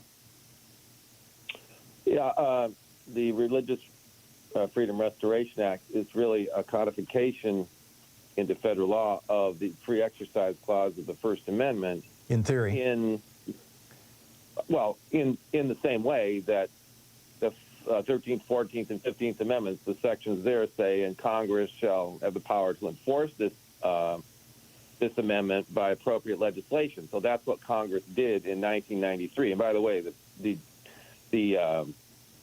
history of it was a Democratic Congress, and Bill Clinton signed the RFRA into law based on, and it was a bad law, it's a terrible law, honestly, but it was in response to the case, I believe it was, if memory serves, Smith versus Oregon, in which a Native American Oregon state worker was fired for using peyote at a religious Native American ceremony on the weekend. Mm-hmm. And Anton Scalia, who had just joined the court and surprisingly wrote the majority opinion on the case, said that laws of general application cannot be construed to be a burden against free exercise if they were not intended to be so. So that's why the Congress passed this law. And it has had very little effective application except, as you noted, so I wouldn't cite the law, but in Hobby Lobby, all it was really used to do is to say corporations are people, my friend. So it's because the application of this law would have to be on an individual basis. Right. And that's the way it's always been applied. So I don't think that the Indiana case, the appeals, I don't think that's going to hold up because that would be a far too general application of RFRA because we're talking about RFRA being a right. Well, there are eight complainants who are asking for specific individual relief. But they don't have a particular injury at hand. They're just saying this is my religion. This is kind of like. Actually, Paul, they do, and let me see if I can find there's just an amazing quote, if I can find the article,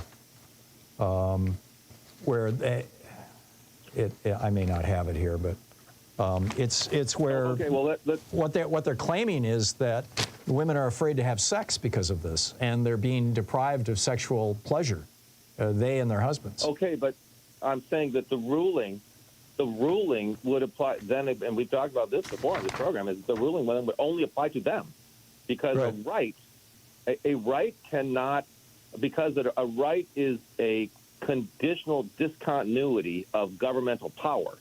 In other words, it's where a right is an issue where the governmental power does not apply. It cannot compel government power to do something. No, I get that. If you want to say, so if you want to say these 8 plaintiffs have a case, then it would only apply to them. The law itself would not necessarily, disappear or whatever, or become unconstitutional. I would argue more on the grounds of. Yeah, go ahead. Here's a summary of it. The court pointed to Indiana's lack of specificity in lawmaking as proof that it lacks a compelling interest sufficient to ban abortions from the moment of fertilization. Because the legislature has not specifically designated an exact point during pregnancy. When the state's interest in a zygote, embryo, or fetus becomes compelling, Indiana cannot satisfy the requirement that it point to a government interest sufficient to warrant intrusion on individual religious liberty. Further, the court said Indiana already allows for abortions in cases that would pose a fatal risk to the mother. The panel said this proves the banning abortion from the moment of fertilization is not the least restrictive means of furthering any state goals. Rather, and this is from one of the three justices, Indiana's system of prioritizing maternal health in some situations amounts to the same sort of prioritization reflected in the plaintiff's religious beliefs, albeit on a different scale. Weisman also called out the logical conflict between Indiana's incest and rape exceptions and its argument that it has a state interest that begins at fertilization. Well, I would argue the whole thing comes down to the better argument of this is due process. I mean, and here's the other thing about a previous caller was talking about discrimination against women.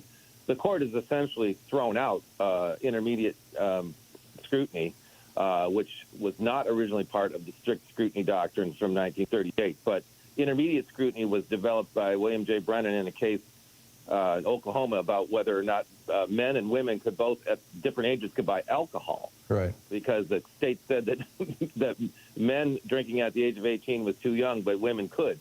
And they threw that. I get that. Yeah. Here's one last thing. This is from Judge Leanna Weissman, who was one of the three judges in the appeals court. She said that, and this is a verbatim quote, "Pregnancy by its very nature defies simple prediction, and the plaintiffs presented enough evidence that their religious beliefs are burdened in a form of altered sexual and reproductive patterns. Specifically, due to the fear that they might be unable to obtain an abortion as dictated by their religious beliefs, the plaintiffs severely decreased their sexual intimacy with their husbands." Yeah, I'm just going to say the rule can only be on an individual basis. And I think, I think the state should have to take every woman that they don't want to have an abortion to court. If I want to prevent Jane Doe from having an abortion, the state should have to take her to court. Now, here's another thing. When they get to fetal personhood, I would suggest that then that's a person who is a hostile occupant of the woman's body. Meaning? Well, then if you're going to call a fetus a person, then that person is occupying a woman's body against her will. Oh, I see.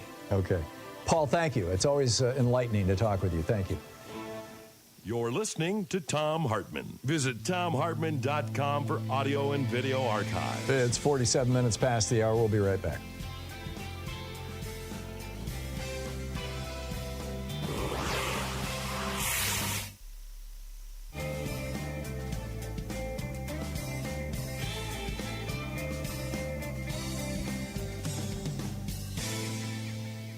Welcome back. Gretchen in Salem, Virginia. Hey, Gretchen, what's on your mind today?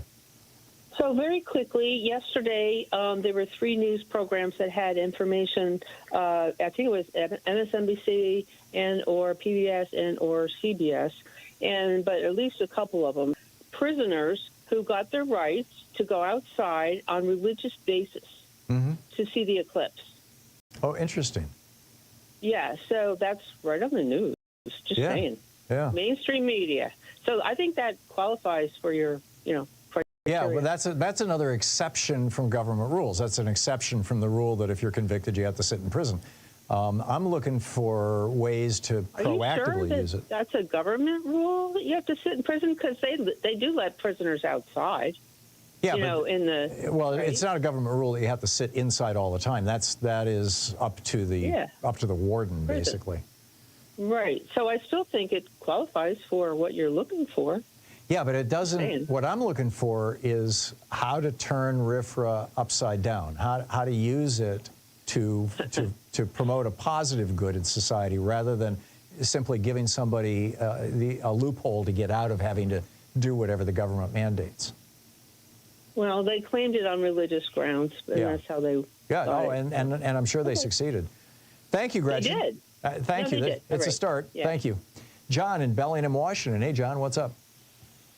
I've always tried to come up with an analog for what it would mean to men to have to live with the inability to have an abortion, right? Right. And to me, the turning over Dobbs, they're saying a woman has to sacrifice her life her health or possibly her life to do everything she can to bring a child to term, right? Correct. So if you granted that, that life begins at conception, then you're saying that the life and health of that child is more important than the mother's. Yeah. To draw a line and that analogous to a man, if you had twin children, say they're 15-year-old boys and they both needed kidneys, the father was a match for the kidney donations. Sure, he's probably going to go ahead and give them. But should the state tell him he must? No, and the state doesn't. No, but that's the analogy to what it would mean if men had to not be able to get abortions, right? I think if men could get pregnant, abortion would be a sacrament. I mean, yeah. If 2,000 years, the Catholic Church, it would have been a sacrament all that time. If you were to tell men that they must sacrifice their health and possibly their lives to promote the health of their children, right, that would be the analogy, right? That would be, oh, sorry, we're going to have to take both your kidneys so your kids can live. Yep. And, that's the logic pattern that I follow about abortion is you can't make somebody sacrifice their life and health for somebody else, whether it's their child. Apparently you can, according to our Supreme Court. Yeah. But your point is really well taken, John. And the analogy of the kidneys, when you first said it, I was going, what? And now it makes perfect sense. You explained it really well. John, thank you so much. It's fascinating conversations here. We'll be right back with more of your calls in just a moment. It's 51 minutes past the hour. Stay with us.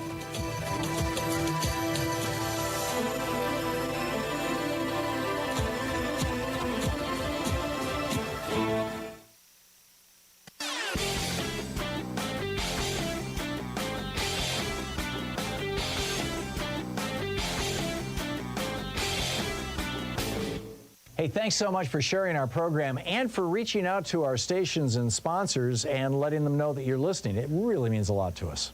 From Los Angeles to Columbia, South Carolina, from Birmingham, it keeps you tossing into Baltimore, universal.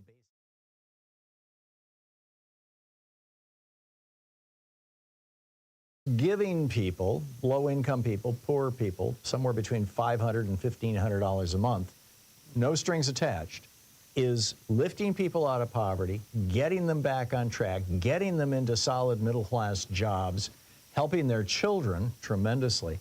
This works.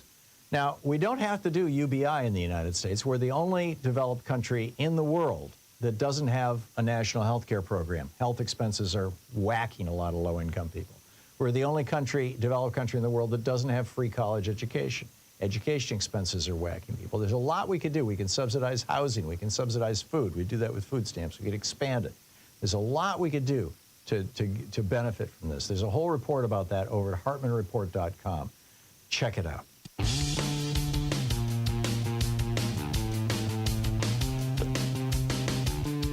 And welcome back. Picking up your calls here. Bob in Asheville, North Carolina. Hey, Bob, what's up? Hey, Tom. You've been reading a bit lately about the EPA and the corrections they're trying to do to eliminate some of the poisoning Trump did on us. If you remember back in Trump's very first month, he took all the regulations off asbestos and made it viable as a building material again.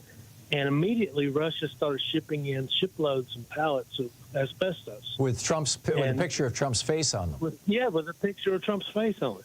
Yep. And I remember. So that's just another thing that he was doing for Putin. But 2 weeks ago, the EPA came back out and reinstituted those regulations to correct that mess that he made. Good. So, the EPA is making a great effort. It's can't imagine the task they have at hand. Oh yeah. To the pro-life people willing to kill us for cash. He and the two or three bozos he had who he put in charge of the EPA were just, these guys were just awful. Right. That's just something else we can put on President Biden's list of things he's done that nobody knows about. There you go, but are very important. I'm a Navy guy, and I'm going through tests now to see if I possibly have mesothelioma from my last few months in the shipyards, and so that meant a lot to me that they came back out. Yeah, that's a good one. Yeah, that's what took down my father too. It's a tough one. I wish you the very best, Bob. Good luck with that. Thank you, Tom. I appreciate that. Good talking to you. Thank you, Johan in Los Angeles. Hey, Johan, what's up? I was referring to the Bible thing that you talked about the last 2 hours. I think there are a few books you can go back to. I think it's Proverbs and Psalms and Isaiah, I think. I think there are a lot of stuff that we can go back to. And Isaiah's a lot of fire and brimstone, but yeah, there's some cool stuff in Proverbs and Psalms, but, Because Isaiah, I found here in chapter 55, is about come with no money, we got, word to the thirst, and stuff like that. Yeah. And make sure you are, fed with the food and those stuff like that. I get it. Johan, I need to move along, but thank you for the call. Marie in Atlanta, it says you're an attorney and you wanted to talk about the Religious Restoration Act. We have just 1 minute. Although I'm sorry. I think I got it. I'll keep it short. And I think Paul pretty much hit all the highlights of what I was going to say. At the end of the day, I don't think there's a way to compel government to do something.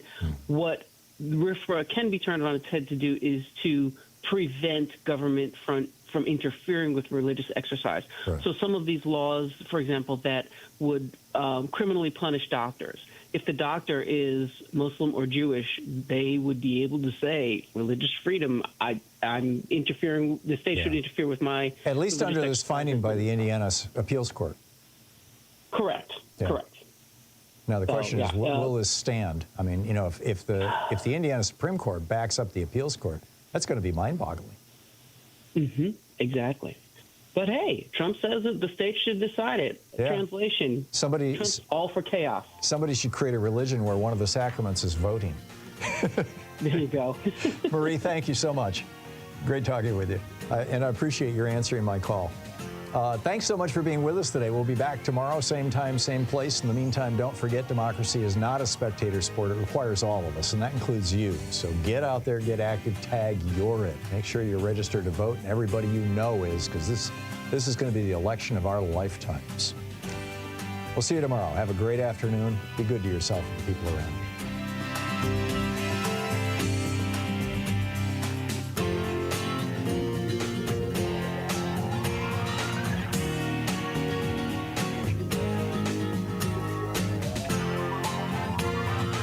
Been listening to Thom Hartmann.